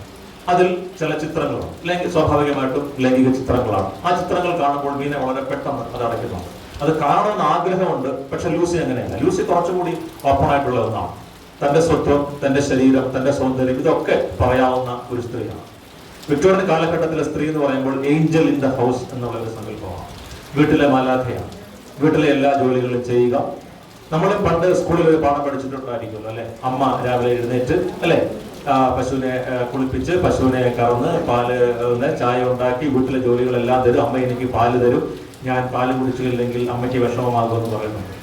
പക്ഷെ പുതിയ രീതിയിലേക്ക് നമ്മൾ അതിനെ കാണുമ്പോൾ ഒരു സ്ത്രീ ഒരു വീട്ടിലെ എല്ലാ ജോലി ചെയ്യുന്നതും രണ്ടാം തരത്തിലുള്ള ഒരു വ്യക്തിയായിട്ട് മാറുകയും ചെയ്യുന്നതിന് എതിരെയുള്ള ഒരു കലാപമായിട്ടാണ് ലൂസിയുടെ ക്യാരക്ടറിനെ ബ്രാം സ്റ്റോക്കർ കൊണ്ടുവരുന്നത്. ആ ലൂസിയുടെ ക്യാരക്ടറിനെ അങ്ങനെ ആക്കി തീർത്തത് ഡ്രാക്കുളയാണ്. ആ രീതി നോക്കുമ്പോൾ ഡ്രാക്കുള ഒരു വാമ്പയർ അല്ല, he is the Liberator of the suppressed womanhood of Victorian England. Victorian കാലഘട്ടത്തിലെ സ്ത്രീകളുടെ ഒരു മോചനം എന്ന് തന്നെയാണ് പറയാവുന്നത്. ഡ്രാക്കുളയുമായിട്ടുള്ള ബന്ധത്തിന് ശേഷം ലൂസി അവരുടെ ഒരു ഘട്ടത്തിൽ ലൂസി പറയുന്നുണ്ട്, I am 20 years old, nobody has come to me as my suitors. പിന്നീട് ക്ലബിൽ പോകുമ്പോൾ ഒരു ദിവസം തന്നെ 3 പേരുടെ പ്രണയാഭ്യർത്ഥന ലൂസി അത്ഭുതപ്പെടുന്നുണ്ട്. Why can't a woman accept 3 suitors at a time? എന്തുകൊണ്ടൊരു സ്ത്രീക്ക് ഒരേ സമയത്ത് 3 പുരുഷന്മാരെ കാമുകന്മാരായിട്ട് സ്വീകരിച്ചുകൂടാ എന്നുള്ളത് അതൊരു വലിയ പ്രശ്നമാണ്, അതൊരു വലിയ ചോദ്യമാണ്. അത് അങ്ങനെ വരുന്നതിന്റെ മറ്റൊരു പ്രശ്നം ജൊനാഥൻ ഹാർക്കറുടെ ഡ്രാക്കുള കോട്ടയിൽ വെച്ചുള്ള ഒരു അനുഭവമാണ്. നമ്മൾ ഈ നോവലിനെ പറ്റി പറയുമ്പോൾ സ്പർശിക്കാതെ പോയ ഒന്ന് ഡ്രാക്കുളയുടെ വധുക്കളെ പറ്റിയുള്ളതാണ്. 3 brides of Dracula. ആ കോട്ടയില് ഡ്രാക്കുള പ്രഭു പറയുന്നുണ്ട്, നമ്മുടെ മൺചിത്രത്താഴില് വീട് പറയുന്നത് പോലെ ഇതൊരു പഴയ വീടാണ്, ചില വെച്ചാരാധനകളൊക്കെയുള്ള വീടുകളാണ്, അതുകൊണ്ട് എല്ലായിടവും കയറരുത് എന്ന്, ടെക്നിയിലേക്കൊന്നും പോകരുത് എന്ന് പറയുന്നത് പോലെ ഡ്രാക്കുള പ്രഭു പറയുന്നുണ്ട്, ഇവിടെ നിങ്ങളുടെ മുറിയിൽ മാത്രം കിടന്നുറങ്ങുക, വേറെ ഒരിടവും നിങ്ങൾ പോകരുത്. പക്ഷെ കുറച്ചു കഴിഞ്ഞപ്പോൾ ഇദ്ദേഹത്തിന് മനസ്സിലാകുന്നുണ്ട് താൻ ഈ കോട്ടയിലൊരു തടവുകാരനാണ് എന്ന് മനസ്സിലാകുമ്പോൾ പകൽ സമയത്ത് പ്രഭുവിനെ കാണുന്നില്ല. അങ്ങനെ അദ്ദേഹം അതിലെ പല മുറികൾ കടന്ന് ചെല്ലുമ്പോൾ ഒരു മുറിയിലേക്ക് ചെല്ലുമ്പോഴാണ് വളരെ വോളക്ഷ്യസ് ആയിട്ടുള്ള, വളരെ സെഡക്റ്റീവ് ആയിട്ടുള്ള വോയിസിൽ ജൊനാഥൻ ആരെയും കാണുന്നില്ല. അദ്ദേഹം ആ കട്ടിലിൽ ഇരിക്കുന്നു. ആ കട്ടിലിരിക്കുമ്പോൾ ചിലങ്കകളുടെ ശബ്ദം മാത്രം, പൊടി പിടിച്ചു കിടക്കുന്ന അതിൽ സുന്ദരിമാരായിട്ടുള്ള സ്ത്രീകളുടെ പാദങ്ങൾ മാത്രമാണ്. അപ്പോഴും രംഗം ആളെ കാണുന്നില്ല. അതിലേക്ക് വന്ന് ഇരുന്ന് ജൊനാഥൻ ഹാർക്ക് ഇരിക്കുകയാണ്. അദ്ദേഹം ആ കട്ടിലേക്ക് കിടക്കുന്നു. 3 ബ്രൈഡ്സ് ഓഫ് ഡ്രാക്കുള, ഡ്രാക്കുള പ്രഭുവിന്റെ 3 പേര്. അതിനെപ്പറ്റി ജൊനാഥൻ ഹാർക്കർ പറയുന്നത്, I can see the bright white teeth of them sparkling like a pearl and the ruby voluptuous lips. In my heart I have a wicked desire. I wish they kiss me with those red lips. This is the inversion of sexuality in Victorian England. What he cannot have in England, but he is experiencing in it. തുടർന്ന് എഴുതുന്നുണ്ട്, I will write this down and one day Meena may see it. But നിഷേധിക്കപ്പെട്ട അജ്ഞാതമായ അപകടകരമായ ഒരു സൗന്ദര്യത്തിന്റെ അല്ലെങ്കിൽ ഭീതിജനകമായ ഒരു സൗന്ദര്യത്തിന്റെ രീതിയാണ്. ഈ 3 ആൾക്കാരും വരുന്നുണ്ട്, അവർ ചുംബിക്കുന്നുണ്ട്. And he desires, he wantonly, he desperately needs that kiss from those brides. നമ്മൾ നേരത്തെ പറഞ്ഞു, കിസ് എന്ന് പറഞ്ഞു കഴിഞ്ഞാൽ it is actually no doubt it is sexual relation. ആ 3 പേരും അവിടെ അത് വരുന്നുണ്ട്. അവര് അദ്ദേഹത്തെ ചുംബിക്കുന്നുണ്ട്. ചുംബിച്ച് അത് കഴിഞ്ഞ് കവിളിൽ, ചുണ്ടിൽ, താഴേക്ക് വന്ന് കഴുത്തിൽ, ഏറ്റവും സെൻസിറ്റീവ് ആയിട്ടുള്ള സ്കിന്നാണ് കഴുത്തിടുന്നത്. He feels a titillating emotion and at the same moment he expects them to bite him. No, Bram Stoker ഉപയോഗിക്കുന്ന വാക്ക്, he expects them to penetrate him. When they were about to penetrate, Dracula comes. Dracula പറയുന്നത്, what have you done? Keep away from him. He belongs to me. Another word. He belongs to me. Jonathan Harker belongs to me. അതിന് മുമ്പ് നേരത്തെ നടന്നൊരു സംഭവം ജനാഥൻ നേരത്തെ ഇവിടെ സൂചിപ്പിച്ചു. ജനാഥൻ Harker shave ചെയ്തുകൊണ്ടിരിക്കുന്ന സമയത്ത് അദ്ദേഹം വരുന്നുണ്ട്, ഡ്രാക്കുള വരുന്നുണ്ട്. ആ നോവലിലും ചലച്ചിത്രത്തിലും ഒരുപാട് തവണ ആവർത്തിക്കപ്പെട്ടുള്ള ഒന്നാണ്, His image is not reflected in the mirror. കണ്ണാടിയിൽ കാണാത്ത ഡ്രാക്കുള. നമ്മളെല്ലാവരും വല്ലപ്പോഴും അത്ഭുതപ്പെട്ടിട്ടുള്ള ഒരു കാര്യം തന്നെ, എന്തുകൊണ്ട് ഡ്രാക്കുള പ്രഭുവിന്റെ രൂപം കണ്ണാടിയിൽ പ്രതിബിംബിക്കുന്നില്ല? ജനാഥൻ ഹാർക്കർ നോക്കുമ്പോൾ അദ്ദേഹം പറയുന്നുണ്ട്, I can feel his presence. When I look backward over my shoulder, I can see him standing there. But the room is reflected in the mirror, but I can't see the reflection of Dracula. എന്തുകൊണ്ടാണ് Dracula പ്രഭു കണ്ണാടിയിൽ പ്രതിബിംബിക്കാത്തത്? ജനാഥൻ ഹാർക്കറുടെ മാത്രമേ അവിടെ കാണുന്നുള്ളൂ. നമ്മൾ ഏറ്റവും പ്രധാനപ്പെട്ട ഒരു കാര്യം തന്നെയാണ്. കാര്യം നമ്മൾ നേരത്തെ സൂചിപ്പിച്ചതുപോലെയുള്ള ഒരു കാര്യമുണ്ട്. ഈ പറയുന്ന റുമാനിയൻ നാടോടി അല്ലെങ്കിൽ കിഴക്കൻ യൂറോപ്പിന്റെ നാടോടി പാരമ്പര്യത്തിൽ ആത്മാവില്ലാത്ത ജീവികൾ, ആത്മാവില്ലാത്ത വസ്തുക്കൾ കണ്ണാടിയിൽ പ്രതിഫലിപ്പില്ല എന്ന് തന്നെയാണ് പറയുന്നത്. പക്ഷേ ഏറ്റവും പ്രധാനപ്പെട്ട കാര്യം എന്ന് പറഞ്ഞു കഴിഞ്ഞാൽ, ഇവിടെ ഡ്രാക്കുള എന്ന് പറയുന്ന നോവല് നന്മയും തിന്മയും തമ്മിലുള്ള ഒരു നോവലാണ് എന്ന് പ്രത്യക്ഷത്തിൽ നമ്മൾക്ക് തോന്നുമെങ്കിലും നന്മയും തിന്മയും തമ്മിലുള്ള വ്യത്യാസങ്ങളുള്ള നോവലല്ല. ഈ നന്മയും തിന്മയും എങ്ങനെ പരസ്പരം ബന്ധപ്പെട്ട് കിടക്കുന്നു എന്നുള്ളതിന്റെ സൂചനകൾ തന്നെയാണ്. നമ്മൾ ആദ്യമേ സൂചിപ്പിച്ചു, ജോനാഥൻ ഹാർക്കർ ഡയറി കുറിപ്പുകൾ തുടങ്ങുന്നത് തന്നെ ട്രെയിൻ 1 മണിക്കൂർ ലേറ്റാണ്. ഇവർ പിന്നീട് എങ്ങനെയാണ് എന്തൊക്കെ ചെയ്യുമെന്നുള്ള കാര്യത്തെ പറ്റിയാണ്. എങ്കിൽ അവിടെ ഡ്രാക്കുള പ്രഭുവിനെ കാണുമ്പോൾ, അദ്ദേഹത്തിന്റെ മുറി കാണുമ്പോൾ അവിടെ കാണുന്നത് ഇംഗ്ലണ്ടിനെ പറ്റിയുള്ള ഒരുപാട് അറിവുകൾ ഡ്രാക്കുള പ്രഭു നേടാൻ വേണ്ടി അദ്ദേഹം വായിച്ച പുസ്തകങ്ങൾ, ബൈൻഡ് ചെയ്ത മാഗസിൻസ്, ന്യൂസ് പേപ്പറുകളെല്ലാം, ഇംഗ്ലണ്ടിൽ നിന്നുള്ള ന്യൂസ് പേപ്പറുകൾ വളരെ കൃത്യമായിട്ട് അടുക്കിയിട്ടുണ്ട്. ഒരു ലൈബ്രറിയിൽ പോയി ഒരു സ്ഥലത്തെ പറ്റി നിങ്ങൾ എന്തൊക്കെ കാര്യങ്ങൾ മനസ്സിലാക്കുന്നു, അതേ കാര്യങ്ങൾ ഇംഗ്ലണ്ടിനെ പറ്റി ഡ്രാക്കുള പ്രഭു മനസ്സിലാക്കിയിട്ടുണ്ട്. ആ സോഫയിൽ സുരക്ഷിതമായിരുന്നു കൊണ്ട് ബ്രാഡ്ഷോ ഗൈഡ് അന്നത്തെ ഇംഗ്ലണ്ടിൽ ഏറ്റവും പ്രധാനപ്പെട്ട ഒന്നായിരുന്നു. ട്രെയിൻ ടൈം ടേബിളുകളൊക്കെ കൃത്യമായിട്ട് പറയുന്ന ഒന്നായിരുന്നു ബ്രാഡ്ഷോ ഗൈഡ് എന്ന് പറയുന്നത്. ആ ഗൈഡ് വായിച്ച് ട്രെയിനിന്റെ സമയങ്ങൾ പിൽക്കാലം മീന ഹാർക്കറും മനസ്സിലാക്കുന്നുണ്ട്. ജോനാഥൻ ഹാർക്കറുമായിട്ട് കൂടുതൽ അടുക്കാൻ വേണ്ടിയിട്ട് മീന ഹാർക്കറും ഈ ട്രെയിനിന്റെ സമയങ്ങളെല്ലാം കാണാതെ പഠിക്കും. ഈ ബ്രാഡ്ഷോ ഗൈഡാണ് ഡ്രാക്കുള ഉപയോഗിക്കുന്നത്. അപ്പോൾ ജോനാഥൻ ഹാർക്കർ എന്തിനൊക്കെയാണ് പങ്ക്ച്വാലിറ്റി, ഡ്രാക്കുള ആ കാര്യത്തിൽ വളരെ പങ്ക്ച്വലാണ്. കൃത്യസമയത്ത് വരും. ഇദ്ദേഹത്തിന്റെ ഭക്ഷണം, അവിടെ ജോലിക്കാരെ ആരും കാണുന്നില്ല, കൃത്യസമയത്ത് തന്നെ ഭക്ഷണം, ഉറങ്ങാനുള്ള കാര്യങ്ങൾ, എല്ലാ കാര്യങ്ങളും വളരെ കൃത്യമാണ്. ഇദ്ദേഹത്തിനുള്ള എഴുത്തുകൾ വായിക്കുന്നു, എഴുത്തുകൾ അയക്കുന്നു, അദ്ദേഹത്തിനുള്ള മറുപടികൾ കൊണ്ടുവരുന്നു, എല്ലാം വളരെ കൃത്യമാണ്. അപ്പോൾ അത് മാത്രമല്ല, ഒരൊറ്റ കാര്യത്തിൽ മാത്രമേ ഉള്ളൂ അവർ തമ്മിലുള്ള വ്യത്യാസം. അത് പിന്നീട് നമ്മൾ ഇംഗ്ലണ്ടിൽ എത്തുമ്പോൾ മനസ്സിലാകുന്നുണ്ട്. ചുരുക്കത്തിൽ ജോനാഥൻ ഹാർക്കർ റെപ്രസെന്റ് ചെയ്യുന്ന ഈ ബ്രിട്ടീഷ് മാൻകുട്ടിന് അതേ ക്യാരക്ടർ തന്നെയാണ് ഡ്രാക്കുള റെപ്രസെന്റ് ചെയ്യുന്നത്. അതുകൊണ്ട് നിങ്ങൾക്ക് ആ കണ്ണാടിയിൽ ജൊനാഥൻ ഹാർക്കറുടെ പ്രതിബിംബം മാത്രം കണ്ടാൽ മതി, അവിടെ ഡ്രാക്കുളയുടെ പ്രതിബിംബം കാണേണ്ട ആവശ്യമില്ല. കാരണം ഡ്രാക്കുള പ്രഭു തന്നെയാണ് ഒരർത്ഥത്തിൽ ജൊനാഥൻ ഹാർക്കർ.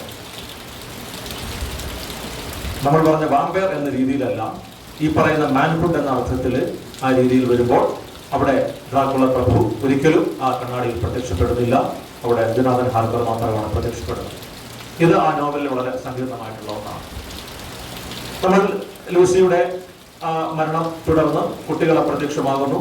അവരെയും കൊണ്ട് പോയിട്ട് അവസാനം ലൂസിയുടെ ഈ പറയുന്ന വാമ്പയറിക് ലൈഫ്, എന്തുകൊണ്ടാണ് ലൂസി വാമ്പയർ ആകുമ്പോൾ ഇവർ ഇത്രയധികം അപകടത്തിൽപ്പെടുന്നത്, ഇത്രയധികം സൂക്ഷ്മമായ രീതിയിലേക്ക് പോകുന്നത്? നേരത്തെ നമ്മൾ പറഞ്ഞ ഈ ഒരു റുമേനിയൻ കഥാപാത്രമുണ്ട്.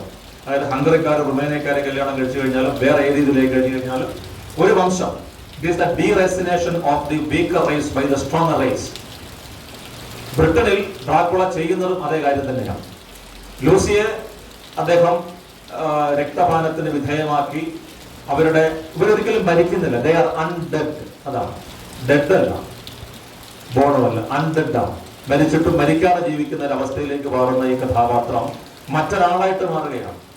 വിക്ടോറിയൻ ഇംഗ്ലണ്ടിലെ പ്രഭു കുലജാതയായിട്ടുള്ള ആ ഒരു സ്ത്രീ അവർക്ക് തികച്ചും വിഭിന്നമായ വ്യത്യസ്തമായിട്ടുള്ള ആ അസ്തിത്വത്തിൽ നിന്ന് മാറിയിട്ട് പുതിയൊരു അസ്തിത്വമായിട്ട് മാറുകയാണ്. അതാണ് ബ്രിട്ടനെ ഭയപ്പെടുത്തുന്ന പ്രധാനപ്പെട്ട ഒരു കാര്യം. അല്ലാതെ ഒരാളെ അവിടെ രക്തം കുടിച്ചു മാറ്റിയെടുക്കണം എന്നുള്ള കാര്യമല്ല, അവരുടെ വ്യക്തിത്വം ഇല്ലാതാവുകയും. ആ വ്യക്തിത്വം എന്ന് പറയുമ്പോൾ അത് പല തലങ്ങളിലാണ്. their racial identity, their political identity, ഈ ഐഡന്റിറ്റികളെല്ലാം മാറുന്നു. അപ്പോൾ അങ്ങനെ ഒരു ശരീരത്തിന് മേലുള്ള ഒരു ആഘാതം എന്ന് പറഞ്ഞു കഴിഞ്ഞാൽ the attack on the body becomes the attack on the body politic. ഒരു സ്ത്രീയുടെ ശരീരത്തിന് മേലുള്ള ഒരു ആക്രമണം എന്ന് പറയുമ്പോൾ ഒരു രാഷ്ട്ര ശരീരത്തിന് മേലുള്ള ആക്രമണമായിട്ട് മാറുന്നു. യഥാർത്ഥത്തിൽ ഈ പറയുന്ന റിവേഴ്സ് കൊളോണിയലിസം എന്ന് പറയുന്ന പ്രതി കോളനിവൽക്കരണം എന്ന് പറയുന്ന ആ ഒരു അവസ്ഥയിലാണ് ബ്രിട്ടൻ ഭയപ്പെടുന്ന ഒന്നായിട്ട് ഡ്രാക്കുള പ്രഭുവിന്റെ അസ്തിത്വം അവിടെ മാറുന്നത്. അതിന്റെ ഒരു കാര്യം എന്ന് പറയുമ്പോൾ അത് ഒരേ സമയം എക്സ്റ്റേണലുമാണ്, ഒരേ സമയം ഇന്റേണലുമാണ്, ഒരേ സമയം ബാഹ്യവുമാണ്, ഒരേ സമയം ആന്തരികവുമാണ്. ബ്രിട്ടനിലെ പുരുഷന്മാർ അവരുടെ അടുത്ത് സ്ത്രീകളോട് ചെയ്യുന്ന അതേ കാര്യങ്ങൾ തന്നെയാണ് മറ്റൊരു വിധത്തിൽ ഡ്രാക്കുളയും ചെയ്യുന്നത്. അവിടെ സ്ത്രീയുടെ ശരീരമാണ്, the body of the woman becomes the battle ground for these two opposing forces. ലൂസിയെ പിന്നീട് എന്നേക്കുമായിട്ട് ഇല്ലാതാക്കുക എന്നുള്ളത് ഇവരുടെ ഒരു പ്രശ്നമായിട്ട് മാറുമ്പോൾ ചെയ്യാവുന്ന കാര്യമാണ്. അത് ക്രിസ്ത്യാനിറ്റിയിൽ നമ്മൾ പറയുന്ന വാമ്പയറുകളെ ഇല്ലാതാക്കുന്ന രീതിയാണ്. അത് put a stake through their hearts, cut their heart and fill garlic in them. അവരുടെ ശരീരത്തിലേക്ക് ഒരു ഹൃദയത്തിലേക്ക് ഒരു സ്റ്റേക്ക്, ഒരു മരക്കുറ്റി അടിച്ചു കയറ്റുക, അവരുടെ തല വെട്ടി മാറ്റുക, പിന്നീട് അവിടേക്ക് വെളുത്തുള്ളി പൂക്കൾ വിതറുക, അല്ലെങ്കിൽ വെളുത്തുള്ളി പൂക്കൾ. ആ ശവകുടീരത്തിൽ ലൂസിയെ കണ്ട് ആ ലൂസിയുടെ ശവത്തോട് ചെയ്യുന്ന ഈ ഒരു കാര്യം വളരെ വിശദമായിട്ട് തന്നെയാണ് ബ്രോം സ്റ്റോക്കർ വിശദീകരിച്ചിട്ടുള്ളത്. അവിടെ എല്ലാവരും ചെല്ലുന്നു, അതിൻ്റെ ആ ഒരു ശവക്കല്ലറയുടെ ആ സ്ലാബ് മാറ്റിയിട്ട് ആർദ്ര പാൺകുട്ടിയോട് തന്നെയാണ് പറയുന്നത്, place the stake on her heart. എന്നിട്ട് ഒറ്റയടിക്ക് തന്നെയാണ് അവരുടെ ഹൃദയത്തിലേക്ക് ആ സ്റ്റേക്ക് അടിച്ച് കയറ്റുന്നത്. രക്തം വമിക്കുകയാണ്, അവിടെയും ബ്ലഡിന്റെ ഇമേജറിയാണ്. അത് കഴിഞ്ഞിട്ട് അവരുടെ കഴുത്ത് വെട്ടിമാറ്റുകയും ചെയ്യുന്നു. ഈ ഹൃദയത്തിലേക്ക് ഈ മരക്കുറ്റി അടിച്ചു കയറ്റുമ്പോൾ ആ ശരീരത്തിനുണ്ടാകുന്ന ചില കൺസോർഷൻസ്, ആ ശരീരത്തിന് സംഭവിക്കുന്ന ചില കാര്യങ്ങൾ ഒക്കെ വളരെ വിശദമായ രീതിയിൽ അവിടെ ആവർത്തിച്ചു വന്നു. അത് സ്റ്റോക്കർ പിന്നീട് സ്റ്റീഫൻ അരാറ്റെ പോലെയൊക്കെയുള്ള നിരൂപകന്മാർ പറഞ്ഞത് it is a gang rape എന്നാണ്. One person is raping an unconscious woman while others are watching it. നേരത്തെ നമ്മൾ പറഞ്ഞ നേരത്തെ ലൂസി പറഞ്ഞില്ലേ, why can a woman have 3 husbands or 3 suitors at the same time. ഈ പറയുന്നത് പോലെ ഭാഗ്യമായി ഒരാൾ പ്രഭുവാണ്, ഒരാൾ വക്കീലാണ്, രണ്ടുപേരും ഡോക്ടർമാരാണ്. പക്ഷെ അവർ ചെയ്യുന്ന ഒരു പ്രവൃത്തി എന്ന് പറയുമ്പോൾ നിസ്സഹായ ഒരു സ്ത്രീയോട് ചെയ്യുന്ന പ്രവൃത്തി എന്ന് പറഞ്ഞു കഴിഞ്ഞാൽ നേരത്തെ നമ്മൾ പറഞ്ഞ വിക്ടോറിയൻ അണ്ടർഗ്രൗണ്ടിൽ അവരുടെ സപ്രസ്ഡ് ആയിട്ടുള്ള എല്ലാ ഇൻഹിബിഷൻസിനെയും, അവരുടെ സപ്രസ്ഡ് ആയിട്ടുള്ള എല്ലാ ഫാന്റസികളെയും പുറത്തു വരുന്ന ഒരു കാര്യമായിട്ടാണ് അവർ ചെയ്യുന്നത്. അപ്പോൾ ഈ ലൈംഗികതയും ഇപ്പൊ നമ്മുടെ പുരാണങ്ങളിൽ അല്ലെങ്കിൽ നമ്മുടെ പാരമ്പര്യത്തിലും ഒക്കെ വരുന്ന സ്ത്രീകളുടെ പ്രധാനപ്പെട്ട പ്രശ്നങ്ങൾ ഇത് തന്നെയാണ്. അവര് ആവശ്യപ്പെടുന്നത് സുന്ദരികളാണ്, സുന്ദരികളായിട്ടുള്ള യക്ഷികളാണ്, നമ്മുടെ ഒരു സങ്കല്പം അനുസരിച്ച് പതിവ്രത എന്ന് പറയുന്ന ഒരു പതിവ്രത സങ്കല്പമുണ്ട്. ഒരാളുമായിട്ട് മാത്രം ബന്ധമുള്ള ഒരാളാണ് പതിവ്രത എന്ന് പറയുന്നത്. ഒന്നിലധികം ആൾക്കാരുമായിട്ടുള്ള ബന്ധമുള്ളവരെ വിമതകൾ എന്ന് പറയുന്നുണ്ട്. നമ്മുടെ യക്ഷികള് വിമതകളാകും. പല ആൾക്കാരുമായിട്ടുള്ള അത് ഈ അതിനെപ്പറ്റിയുള്ള ഒരു സൈക്കോളജിക്കൽ മിത്തോളജിക്കൽ ഒക്കെ ആയിട്ട് കാര്യങ്ങൾ പോയി കഴിഞ്ഞാൽ മഹാഭാരത കാലത്തോളം ദ്രൗപദിയുടെ കാലത്തോളം ഒക്കെ നമുക്ക് എത്തേണ്ടി വരുന്ന വളരെ സങ്കീർണമായിട്ടുള്ള ഒരു വിഷയമായതുകൊണ്ട് വിശദമായ രീതിയിലേക്ക് അതിലേക്ക് നമ്മൾ പോകുന്നു. ലൂസി അവിടെ ആ ഒരു അധ്യായം അവിടെ അവസാനിക്കുന്നു. ബ്രിട്ടന്റെ ഒരു പരിധി വരെയുള്ള ഈ റിവേഴ്സ് കൊളോണിയലിസത്തിന്റെ ഒരു ഭാഗം അവിടെ അവസാനിക്കുന്നു. രണ്ടാമത് വരുന്നത് മീന ഹാർക്കർ. ഒരു കാര്യം ആലോചിക്കുക, രണ്ടിടത്തും സ്ത്രീകളെയാണ് ഇദ്ദേഹം ആക്രമിക്കുന്നത്. ഏതൊരു അധിനിവേശത്തിന്റെയും ആദ്യവിരകൾ എല്ലായ്പ്പോഴും സ്ത്രീകളായി. ചരിത്രത്തിൽ എവിടെ നമ്മൾ പരിശോധിച്ചാൽ ഒരു സാമ്രാജ്യം മറ്റൊരു പ്രദേശത്തെ ആക്രമിക്കുമ്പോൾ ഏറ്റവും കൂടുതൽ അവിടെ ആക്രമിക്കപ്പെടുന്നതും ഇല്ലാതാക്കപ്പെടുന്നതും അല്ലെങ്കിൽ അവരുടെ ശരീരത്തെ ഏറ്റവും കൂടുതൽ പീഡിപ്പിക്കുകയും ചെയ്യുന്നത് ഈ പറയുന്ന അല്ലെങ്കിൽ പുരുഷ മേധാവിത്വത്തിന്റെ ഏറ്റവും ശക്തമായിട്ടുള്ളൊരു ഉദാഹരണമായിട്ട് അതിനെ കാണുകയും ചെയ്യുന്നുണ്ട്. രണ്ടാമത് വരുന്ന മീന ഹാർക്കർ. മീന ഹാർക്കറെ ഡ്രാക്കുള പ്രഭു ആദ്യമായിട്ട് കാണുന്നത് ഈ നോവലിന്റെ 21-ാം അധ്യായത്തിലാണ്. അതായത് ഏതാണ്ട് മധ്യഭാഗം കഴിഞ്ഞിട്ടാണ് അദ്ദേഹം അവിടെ എത്തുന്നത്. അത് വളരെ മനോഹരമായിട്ടുള്ള ഒരു രംഗം. അവിടെ മീന ഹാർക്കർ ഡോക്ടർ റൺഫീൽഡിന്റെ ക്വാർട്ടേഴ്സിൽ ഇവരെല്ലാവരും അദ്ദേഹത്തിന്റെ ശവപ്പെട്ടികളിലെ മണ്ണ് സ്റ്റെറിലൈസ് ചെയ്യാൻ വേണ്ടി പോയിരിക്കുകയാണ്. കുരിശും വെളുത്തുള്ളിപ്പൂക്കളും പള്ളിയിൽ നിന്നുള്ള ആ ഒരു വിശുദ്ധ ജലവും കൊണ്ട് ഇതെല്ലാം ഇല്ലാതാക്കാൻ പോകുമ്പോൾ ഇവരവിടെ ചെല്ലും. മീന ഹാർക്കർ മാത്രം ആ മുറിയിലുള്ളതാണ്. അപ്പോൾ ഡ്രാക്കുള പ്രഭു വന്ന് അദ്ദേഹത്തിന്റെ മാറ് ഷർട്ടൊക്കെ നീക്കിയിട്ട് മാറിൽ നിന്ന് കുറുത്ത നഖങ്ങളാണ് ഈ ബ്ലഡ് കുടിക്കാനായിട്ട് മീനയെ നിർബന്ധിക്കുന്നുണ്ട്. അതൊരു വല്ലാത്തൊരു ഒരു രംഗമാണ് അങ്ങോട്ട്. ഈ മീനയുടെ 2 കൈകളും അദ്ദേഹം പിടിച്ചു മാറ്റി വലത്തെ കൈ കൊണ്ട് മീനയുടെ കഴുത്തിന് പുറകിൽ പിടിച്ചിട്ട് ഒരു ഫോഴ്സ്ഫുൾ ബ്രസ്റ്റ് ഫീഡിങ് പോലെ ഈ രക്തം കുടിക്കുന്നു. That means Meena also become polluted. Meena Harker. പക്ഷെ അവർ പറയുന്നുണ്ട് ഇദ്ദേഹം ഇങ്ങനെ ചെയ്യുമ്പോഴും പൂർണ്ണമായിട്ട് എതിർക്കാൻ ഞാൻ തയ്യാറാകുന്നില്ല എന്നൊരു കാര്യം കൂടി മീന ഹാർക്കർ അവിടെ പറയുന്നു. പിന്നീട് അവിടെ ഇവരെല്ലാവരും വന്നു കാണുമ്പോൾ അവർ കാണുന്ന കാഴ്ച ഇത് തന്നെയാണ്. ഒരു വല്ലാത്തൊരു അവസ്ഥയിൽ നിന്നുകൊണ്ട് ഡ്രാക്കുള പ്രഭുവിന്റെ മാറിൽ നിന്ന് രക്തം കുടിക്കുന്ന മീന ഹാർക്കർ, അല്ലെങ്കിൽ അദ്ദേഹം നിർബന്ധിച്ച് രക്തം കുടിപ്പിക്കുന്ന മീന ഹാർക്കറെയാണ് അവിടെ കാണുന്നത്.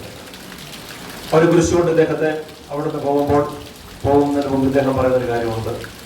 വളരെ മനോഹരമായിട്ടുള്ളൊരു കാര്യം തന്നെയാണ്. The girls you love are now mine. നിങ്ങൾ സ്നേഹിക്കുന്ന നിങ്ങളുടെ കുട്ടികൾ ഇപ്പോൾ എന്റേതാണ്. I can do with them what I want.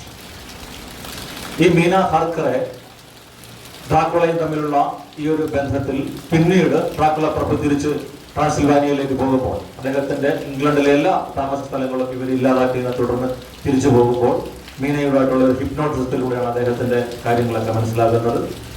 തിരിച്ചവിടെ ചെന്ന് ഡ്രാക്കുള പ്രഭുവിനെ അവർ വധിക്കുന്നുണ്ട്. അതിലൊരു ഇന്ത്യൻ ടച്ചുണ്ട്. ജൊനാഥൻ ഹാർക്കറിന്റെ കയ്യിലുള്ള ഒരു നേപ്പാളി കുക്കറി നൈഫാണ്, കത്തി. പിന്നീട് ആ സൂര്യാസ്തമയത്തിന് മുമ്പ് തന്നെ ഡ്രാക്കുള പ്രഭുവിന്റെ ആ ശവപ്പെട്ടിൽ അദ്ദേഹത്തെ എടുത്ത് ജൊനാഥൻ ഹാർക്കർ അദ്ദേഹത്തിന്റെ കഴുത്ത് മുറുകുകയും ക്വിൻസി മോറിസ് അദ്ദേഹത്തിന്റെ ഹൃദയത്തിലേക്ക് മറ്റൊരു കത്തി കുത്തിക്കയറ്റുകയും ചെയ്യുന്നുണ്ട്. ഈ ആക്രമണത്തിൽ ജിപ്സികളാണ് ഒരു കുതിരവണ്ടിയിൽ ഇദ്ദേഹത്തിന്റെ ഈ പെട്ടിയും കൊണ്ട് പോകുന്നത്. അവിടെ ആ ആക്രമണത്തിൽ മരിക്കുന്ന ഒരാള്, 2 പേര് മരിക്കുന്നുണ്ട്. ഒന്ന് ഡ്രാക്കുള പ്രഭു, മറ്റൊന്ന് ക്വിൻസി മോറിസുമാണ് മരിക്കുന്നത്. ഈ നോവലിനെ പറ്റിയുള്ള ചർച്ചകളിൽ അധികം ആരും മനസ്സിലാക്കാതെ പോയിട്ടുള്ള ഒന്ന് ഈ ആർതർ ക്വിൻസി എന്ന് പറയുന്ന കഥാപാത്രത്തിന്റെ മരണമാണ്. എന്തുകൊണ്ട് ക്വിൻസി അവിടെ മരിക്കുന്നു? നമുക്കറിയാം, അദ്ദേഹം ഒരു ടെക്സൻ കൗബോയിയാണ്, അദ്ദേഹം ഒരു യോദ്ധാവാണ്. ജൊനാഥൻ ഹാർക്കർ യോദ്ധാവല്ല, സാധാരണ വക്കീൽ ഗുമസ്തനാണ്. അയാൾ മരിക്കുന്നില്ല. ജിപ്സികളുമായിട്ട് ഏറ്റുമുട്ടിയിട്ട് ജൊനാഥൻ ഹാർക്കർ മരിക്കുന്നില്ല. അബ്രഹാം വാൻസിക്ക് വേറെ ആരും ഒന്നും സംഭവിക്കുന്നില്ല. എന്തുകൊണ്ട് ആർതർ ക്വിൻസി മരിക്കുന്നു എന്നുള്ളത് ഈ നോവലിന്റെ മറ്റൊരു ചോദ്യമാണ്. അപ്പൊ ഡ്രാക്കുള പ്രഭുവിന്റെ മരണത്തോടു കൂടി അല്ല ഈ നോവൽ അവസാനിക്കുന്നത്. നോവലിന്റെ മറ്റൊരു അവസാനം കൂടിയുണ്ട്. ആ അവസാനമാണ് ക്വിൻസിയുടെ മരണം.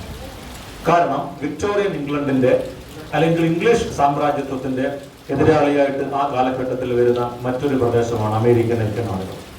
1-ാം ലോക മഹായുദ്ധത്തെ തുടർന്നാണ് കുറച്ചുകൂടി ശക്തമായ രീതിയിൽ അമേരിക്കൻ സാമ്രാജ്യത്വം വരുന്നത് എങ്കിലും ബ്രിട്ടന്റെ സാമ്രാജ്യത്വ മോഹത്തിന് ഏറ്റവും വലിയ തിരിച്ചടിയായിരുന്നു ക്വിൻസി അല്ലെങ്കിൽ അമേരിക്കൻ ഐക്യനാടുകൾ.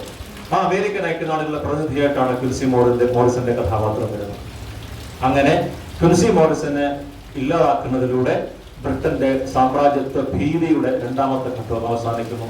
അങ്ങനെ രണ്ട് തരത്തിലാണ് ആ നോവൽ അവസാനിക്കുന്നത്. നമ്മുടെ ഹലോ സിനിമയിൽ ലാലേട്ടനോട് ചോദിക്കത്തില്ലേ, നിനക്ക് പ്രായപൂർത്തിയാണെന്ന് ചോദിക്കുമ്പോൾ 2 തവണ പ്രായപൂർത്തിയായി എന്ന് പറയുന്നതിന്റെ വളരെ വലിയൊരു ചോദ്യം, വളരെ വലിയൊരു ഉത്തരം തന്നെയാണ്. ഇത് തന്നെയാണ് അവിടെയും സംഭവിക്കുന്നത്.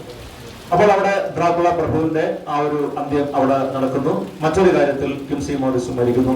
നോവൽ അവിടെ അവസാനിക്കുന്നുണ്ടോ? നോവൽ അവിടെ അവസാനിക്കുന്നു എന്നാണ്. പക്ഷെ പിന്നീട് ഈ നോവലിനെ പറ്റി പഠിച്ചിട്ടുള്ള ആരും പറയാത്ത ഒരു കാര്യം, 7 വർഷങ്ങൾക്ക് ശേഷം ഈ പറയുന്ന ടീമുകൾ എല്ലാവരും കൂടി വീണ്ടും Jonathan Harker, Mina Harker, Arthur Holmwood, doctor Seward, Van Helsing ഇവരെല്ലാവരും കൂടി ഒരിക്കൽ കൂടി ആ പ്രദേശത്തേക്ക് പോകുന്നുണ്ട്. അവിടെ പോയിട്ട് തങ്ങൾ കടന്നു വന്ന ഒരു കാലഘട്ടത്തിന്റെ ഓർമ്മയായിട്ട് നിൽക്കുന്ന ഡ്രാക്കുള കോട്ടയും ആ പ്രദേശങ്ങളും എല്ലാം കാണും. അവിടെ നിന്നാണ് ഈ ജനാർദൻ ഹാർക്കർ ഡയറി കുറിപ്പുകളൊക്കെ, അന്ന് അവിടുന്ന് രക്ഷപ്പെട്ടു പോകുമ്പോൾ ഒന്നും എടുക്കാൻ അദ്ദേഹത്തിന് പറ്റിയില്ല. ജനാർദൻ ഹാർക്കർ ആ ഡയറി കുറിപ്പുകളൊക്കെ എടുത്തുകൊണ്ട് പോയിട്ട് അദ്ദേഹം അതെല്ലാം കൂടെ പിന്നീട് ആവശ്യമില്ലാത്ത കാര്യങ്ങളൊക്കെ ഒഴിവാക്കിയിട്ട് മീന ഹാർക്കറാണ് ഇതെല്ലാം ടൈപ്പ് ചെയ്ത് ഇന്ന് നമ്മൾ വായിക്കുന്ന നോവലായിട്ട് എഴുതിയത്. അവിടെ അദ്ദേഹം പറയുന്ന പ്രധാനപ്പെട്ട ഒരു കാര്യം, ഈ പറയുന്ന കാര്യങ്ങൾക്കൊന്നും ആധികാരികമായ തെളിവുകളൊന്നുമില്ല എന്ന് പറയുന്നു. ഇതുവരെ നമ്മൾ കണ്ട നോവലിന്റെ കാര്യങ്ങളെ മുഴുവൻ ഇല്ലാതാക്കുന്ന ഒരു ഒറ്റ വാചകം അദ്ദേഹം അവിടെ പറയുന്നുണ്ട്. ഡ്രാക്കുള യഥാർത്ഥത്തിൽ അവിടെ വന്നു കയറിയിട്ടുള്ള അല്ലെങ്കിൽ ഈ പറയുന്ന രീതിയിലുള്ള ക്രൂരനായിട്ടുള്ള ഒരാളായിരുന്നോ എന്ന സംശയം ആ ഒരു വാചകം ജനാർദൻ ഹാർക്കർ പറയുന്നുണ്ട്. ഡോക്ടർ പറയുന്നുണ്ട്, ഡോക്ടർ വാൻസെഗൽ പറയുന്നുണ്ട്, ഞങ്ങൾക്ക് ആരെയും നിർബന്ധിച്ച് ഇത് വിശ്വസിപ്പിക്കാൻ കഴിയുന്നില്ല. കാരണം ഇത് നിങ്ങൾ ആരും വിശ്വസിക്കണമെന്ന് ഞങ്ങൾക്ക് ഉറപ്പുമില്ല എന്നുള്ള കാര്യം കൂടി അദ്ദേഹം പറയുന്നുണ്ട്. അന്ന് ജനാർദൻ ഹാർക്കറുടെ മകന്റെ ബർത്ത്ഡേ ആണ്. മീനായി അദ്ദേഹത്തിന് ജനിച്ച ആ മകന് അദ്ദേഹം ഇടുന്ന പേര് ലിറ്റിൽ ക്വിൻസി മോറിസ്, തന്റെ മരിച്ചുപോയ സുഹൃത്തിന്റെ പേര് തന്നെയാണ് ആ മകന് തന്നെ. അപ്പോൾ ഒരു ചോദ്യം, നമ്മൾ വളരെ പ്രധാനപ്പെട്ട ഒരു ചോദ്യം അവസാനിക്കുന്നുണ്ട്. ഡ്രാക്കുളയുടെ ബ്ലഡ് ലൈൻ അവിടെ അവസാനിക്കുന്നുണ്ടോ? മീന ഹാർക്കർ ഡ്രാക്കുളയുമായിട്ടുള്ള ബന്ധം, എക്സ്ചേഞ്ച് ഓഫ് ബോഡി ഫ്ലൂയിഡ് എല്ലാം ഉണ്ട്. ഡ്രാക്കുളയുടെ രക്തം മീന ഹാർക്കർ കുടിച്ചിട്ടുണ്ട്. മീനയുടെ രക്തത്തിൽ ഡ്രാക്കുളയുടെ ജീനുകളുണ്ട്. മീന ഹാർക്കറെ ആരും ബ്ലഡ് ട്രാൻസ്ഫ്യൂഷൻ നടത്തിയിട്ട് പരിശുദ്ധിയാക്കുന്നില്ല. ഡ്രാക്കുളയുടെ മരണത്തെ തുടർന്ന് അവൾ ശുദ്ധിയായി എന്ന് വിശ്വസിക്കുന്നു. ഈ മീന ഹാർക്കറെയാണ് പിന്നീട് ജനാർദൻ ഹാർക്കർ വിവാഹം കഴിക്കുന്നതും. ആ ജനാർദൻ ഹാർക്കറിൽ മീനയ്ക്കുണ്ടാകുന്ന കുട്ടിയാണ് ക്വിൻസി മോറിസുമാണ്. അപ്പോൾ ഡ്രാക്കുള അവിടെ അവസാനിക്കുന്നുണ്ട്. ഡ്രാക്കുളയ്ക്ക് അവസാനിക്കാൻ നിർവാഹമില്ല. കാരണം ഡ്രാക്കുള എന്ന് പറയുന്നത് നമ്മൾ ഈ പറയുന്ന ഈ സൂചിപ്പിച്ച ഭയത്തിൻ്റെയും രാഷ്ട്രീയത്തിൻ്റെയും ഒക്കെ എല്ലാ കാലത്തും ഭീതിജനകമായ ഒരു സൗന്ദര്യത്തിന്റെ പ്രത്യയശാസ്ത്രമായിട്ട് അവിടെ നിൽക്കുന്നുണ്ട്. വലിയൊരു ചോദ്യം കൂടിയുണ്ട്. ഈ മീന ഹാർക്കർ ഈ കുട്ടിക്ക് പേരിടുമ്പോൾ ഈ പറയുന്ന എല്ലാവരുടെയും കൂടെ പേര് ചേർത്തിട്ടാണ് ജനാർദൻ ഹാർക്കർ തന്റെ മകന് പേരിടുന്നത്.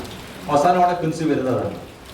അപ്പോൾ അതൊരു നിരൂപകരെ ചൂണ്ടിക്കാണിക്കുന്നത് പോലെ ഈ കുട്ടി it is A social product than A biological product.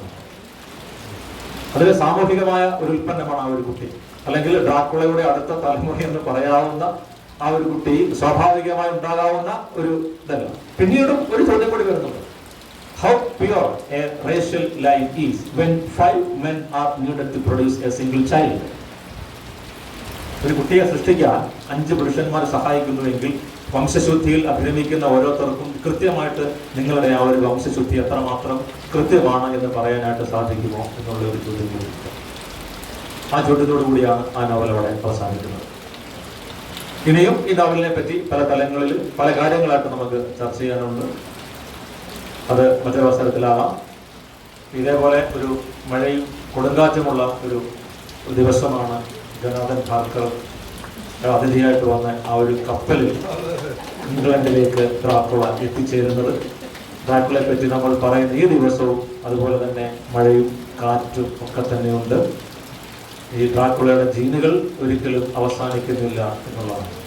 ഭയത്തിന്റെ സൗന്ദര്യമായിട്ടുണ്ട്, പ്രതികാരത്തിന്റെ സൗന്ദര്യമായിട്ടുണ്ട്. ഒരു കാര്യം കൂടി നമ്മളിതിന്റെ റൊമാൻസിലേക്കൂടെ ആ ഒരു കാര്യം കൂടി ഒന്ന് പറയുന്നതാണ്. നമ്മൾ നേരത്തെ പറഞ്ഞ യൂറോപ്യൻ ഇസ്ലാമിക അധിനിവേശത്തെ തടഞ്ഞു നിർത്തിയിട്ടുള്ള ഒരു ഭരണാധികാരിയായിരുന്നു ഡ്രാക്യൂൾ എന്ന് നമ്മൾ പറഞ്ഞു. ഈ ഡ്രാക്യൂളിന്റെ ഭാര്യ എലിസബത്ത് ഒട്ടോമൻ രാജാവ് ആയിട്ടുള്ള ഇതിനു മുമ്പുള്ള പല യുദ്ധങ്ങളുമുണ്ട്. ഈ ഒട്ടോമൻ രാജാവുമായിട്ടുള്ള യുദ്ധങ്ങളിൽ ഈ തുർക്കികളെ കിഴക്കൻ റോമ സാമ്രാജ്യമായിട്ടുള്ള ബൈസാന്റിയൻ സാമ്രാജ്യം ആക്രമിച്ച് കീഴ്പ്പെടുത്തി അതേ രാജാവിനെ ഭയപ്പെടുത്തി ഓടിച്ച ഒരു കാര്യം കൂടി ഡ്രാക്കുളയ്ക്കുണ്ട്. അതായത് അദ്ദേഹത്തിന്റെ പടയാളികളെ മുഴുവൻ കുന്തത്തിൽ കോർത്ത് നിർത്തിയിട്ടാണ്. 20,000-ഓളം മനുഷ്യരെ കുന്തത്തിൽ കോർത്ത് നിർത്തിയ ഒരു കാഴ്ച കണ്ട് ഭയന്നാണ് ഈ മെഹ്മൂദ് ഒരു യുദ്ധത്തിൽ നിന്ന് പിന്മാറുന്നത്. വീണ്ടും യുദ്ധങ്ങളാണ്, പരസ്പര യുദ്ധങ്ങളാണ്. ആ യുദ്ധത്തിൽ ഇദ്ദേഹം പങ്കെടുക്കാനായിട്ട് പോകുന്നുണ്ട്. അദ്ദേഹം പങ്കെടുക്കാനായിട്ട് യുദ്ധത്തിൽ പോകുമ്പോൾ എലിസബത്ത് അദ്ദേഹത്തിന്റെ ഭാര്യ അദ്ദേഹത്തോട് അന്ത്യചുംബനം ആ അർത്ഥത്തിലല്ല, ചുംബനം നൽകി യുദ്ധത്തിലേക്ക് പോകുന്നുണ്ട്. ഈ ജന്മത്തിൽ അല്ലെങ്കിൽ അടുത്ത ജന്മത്തിൽ നമ്മൾ ഒരുമിച്ചായിരിക്കും എന്ന് പറഞ്ഞ് ഇദ്ദേഹം യുദ്ധത്തിന് പോകുന്നു. യുദ്ധത്തിന് പോകുമ്പോൾ അദ്ദേഹത്തിന്റെ കൂടെ ഓർത്തഡോക്സ് പുരോഹിതന്മാരെല്ലാവരും കൂടെ അവിടെ നിന്ന് ആശീർവദിച്ചിട്ടുണ്ടായിരിക്കുന്നത്. അദ്ദേഹം യുദ്ധം ചെയ്യുന്ന അദ്ദേഹത്തിന് വേണ്ടിയല്ല, ഡ്രാക്കുളയ്ക്ക് വേണ്ടിയല്ല, to protect the church, to protect Christ, to protect Christendom. ചന്ദ്രകലയിൽ നിന്ന് പുരുഷനെ രക്ഷിക്കാൻ വേണ്ടിയുള്ള ഒരു പോരാട്ടത്തിനാണ് ഈ പ്രഭു പോകുന്നത്. അവിടെ അദ്ദേഹം യുദ്ധത്തിലേക്ക് പോകുന്നുണ്ട്. വളരെ ഭീകരമായിട്ടുള്ള ഒരു യുദ്ധത്തിൽ അദ്ദേഹം തുർക്കികളെ പരാജയപ്പെടുത്തുന്നുണ്ട്. പരാജയപ്പെട്ട് പോകുന്ന തുർക്കികൾ പോകുന്ന വഴിക്ക് ഒരു കാര്യം ചെയ്യുന്നത്, ഒരു അമ്പിൽ ഒരു മെസ്സേജ്, അതായത് ഡ്രാക്കുള പ്രഭു യുദ്ധത്തിൽ പരാജയപ്പെട്ടു എന്ന രീതിയിൽ ഒരു അമ്പ് അയക്കുന്നുണ്ട് ഈ കോട്ടയിലേക്ക്.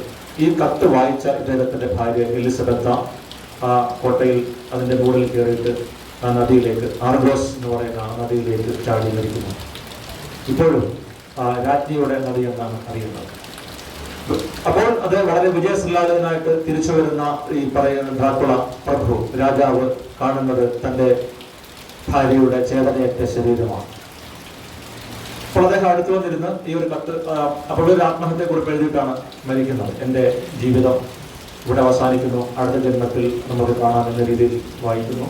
അത് വായിച്ചുകൊണ്ടിരിക്കുമ്പോൾ അവിടെ നിൽക്കുന്ന പുരോഹിതൻ പറയുന്നൊരു ഇതാണ്, നിങ്ങളുടെ ഭാര്യയുടെ ആത്മാവ് ശപിക്കപ്പെട്ടതാണ്, അവർക്ക് ഒരിക്കലും മോചനം ഉണ്ടാകുന്നില്ല.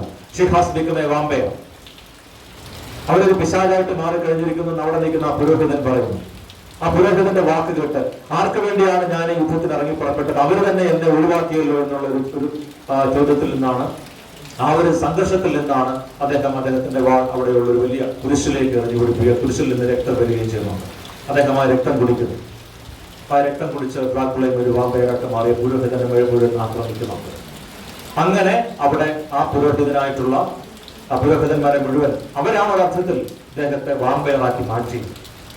ആർക്ക് വേണ്ടിയാണോ യുദ്ധം ചെയ്തത്, ആ യുദ്ധത്തിൽ വിജയിച്ചു വരുമ്പോൾ തന്റെ ജീവന്റെ എല്ലാമായിരുന്ന ഭാര്യയെ ഒരു വാമ്പയറാക്കി മാറ്റിയത്. പുരോഹിതന്മാർക്ക് വേണമെങ്കിൽ അവരെ വലിയ രീതിയിൽ സംസ്കരിക്കാം, അതിന് പകരമാകാതെ അവരുടെ വിശ്വാസത്തിന്റെ പുറത്ത് അവർ തീർച്ചയായിട്ടും അവരെ ഒരു വാമ്പയറാക്കി മാറ്റുകയും ആ ഒരു ക്രൂരതയിൽ അല്ലെങ്കിൽ ആ ഒരു വഞ്ചനയിൽ ആ ഒരു ചതയിൽ ആ ഒരു പിന്നീടാണ് ഡ്രാക്കുള ക്രിസ്ത്യാനിറ്റിയുടെ ഒരു റിവെഞ്ചായിട്ട് ഒരു പ്രതികാരദാഹമായിട്ട് മാറുകയും ചെയ്യുന്നത്.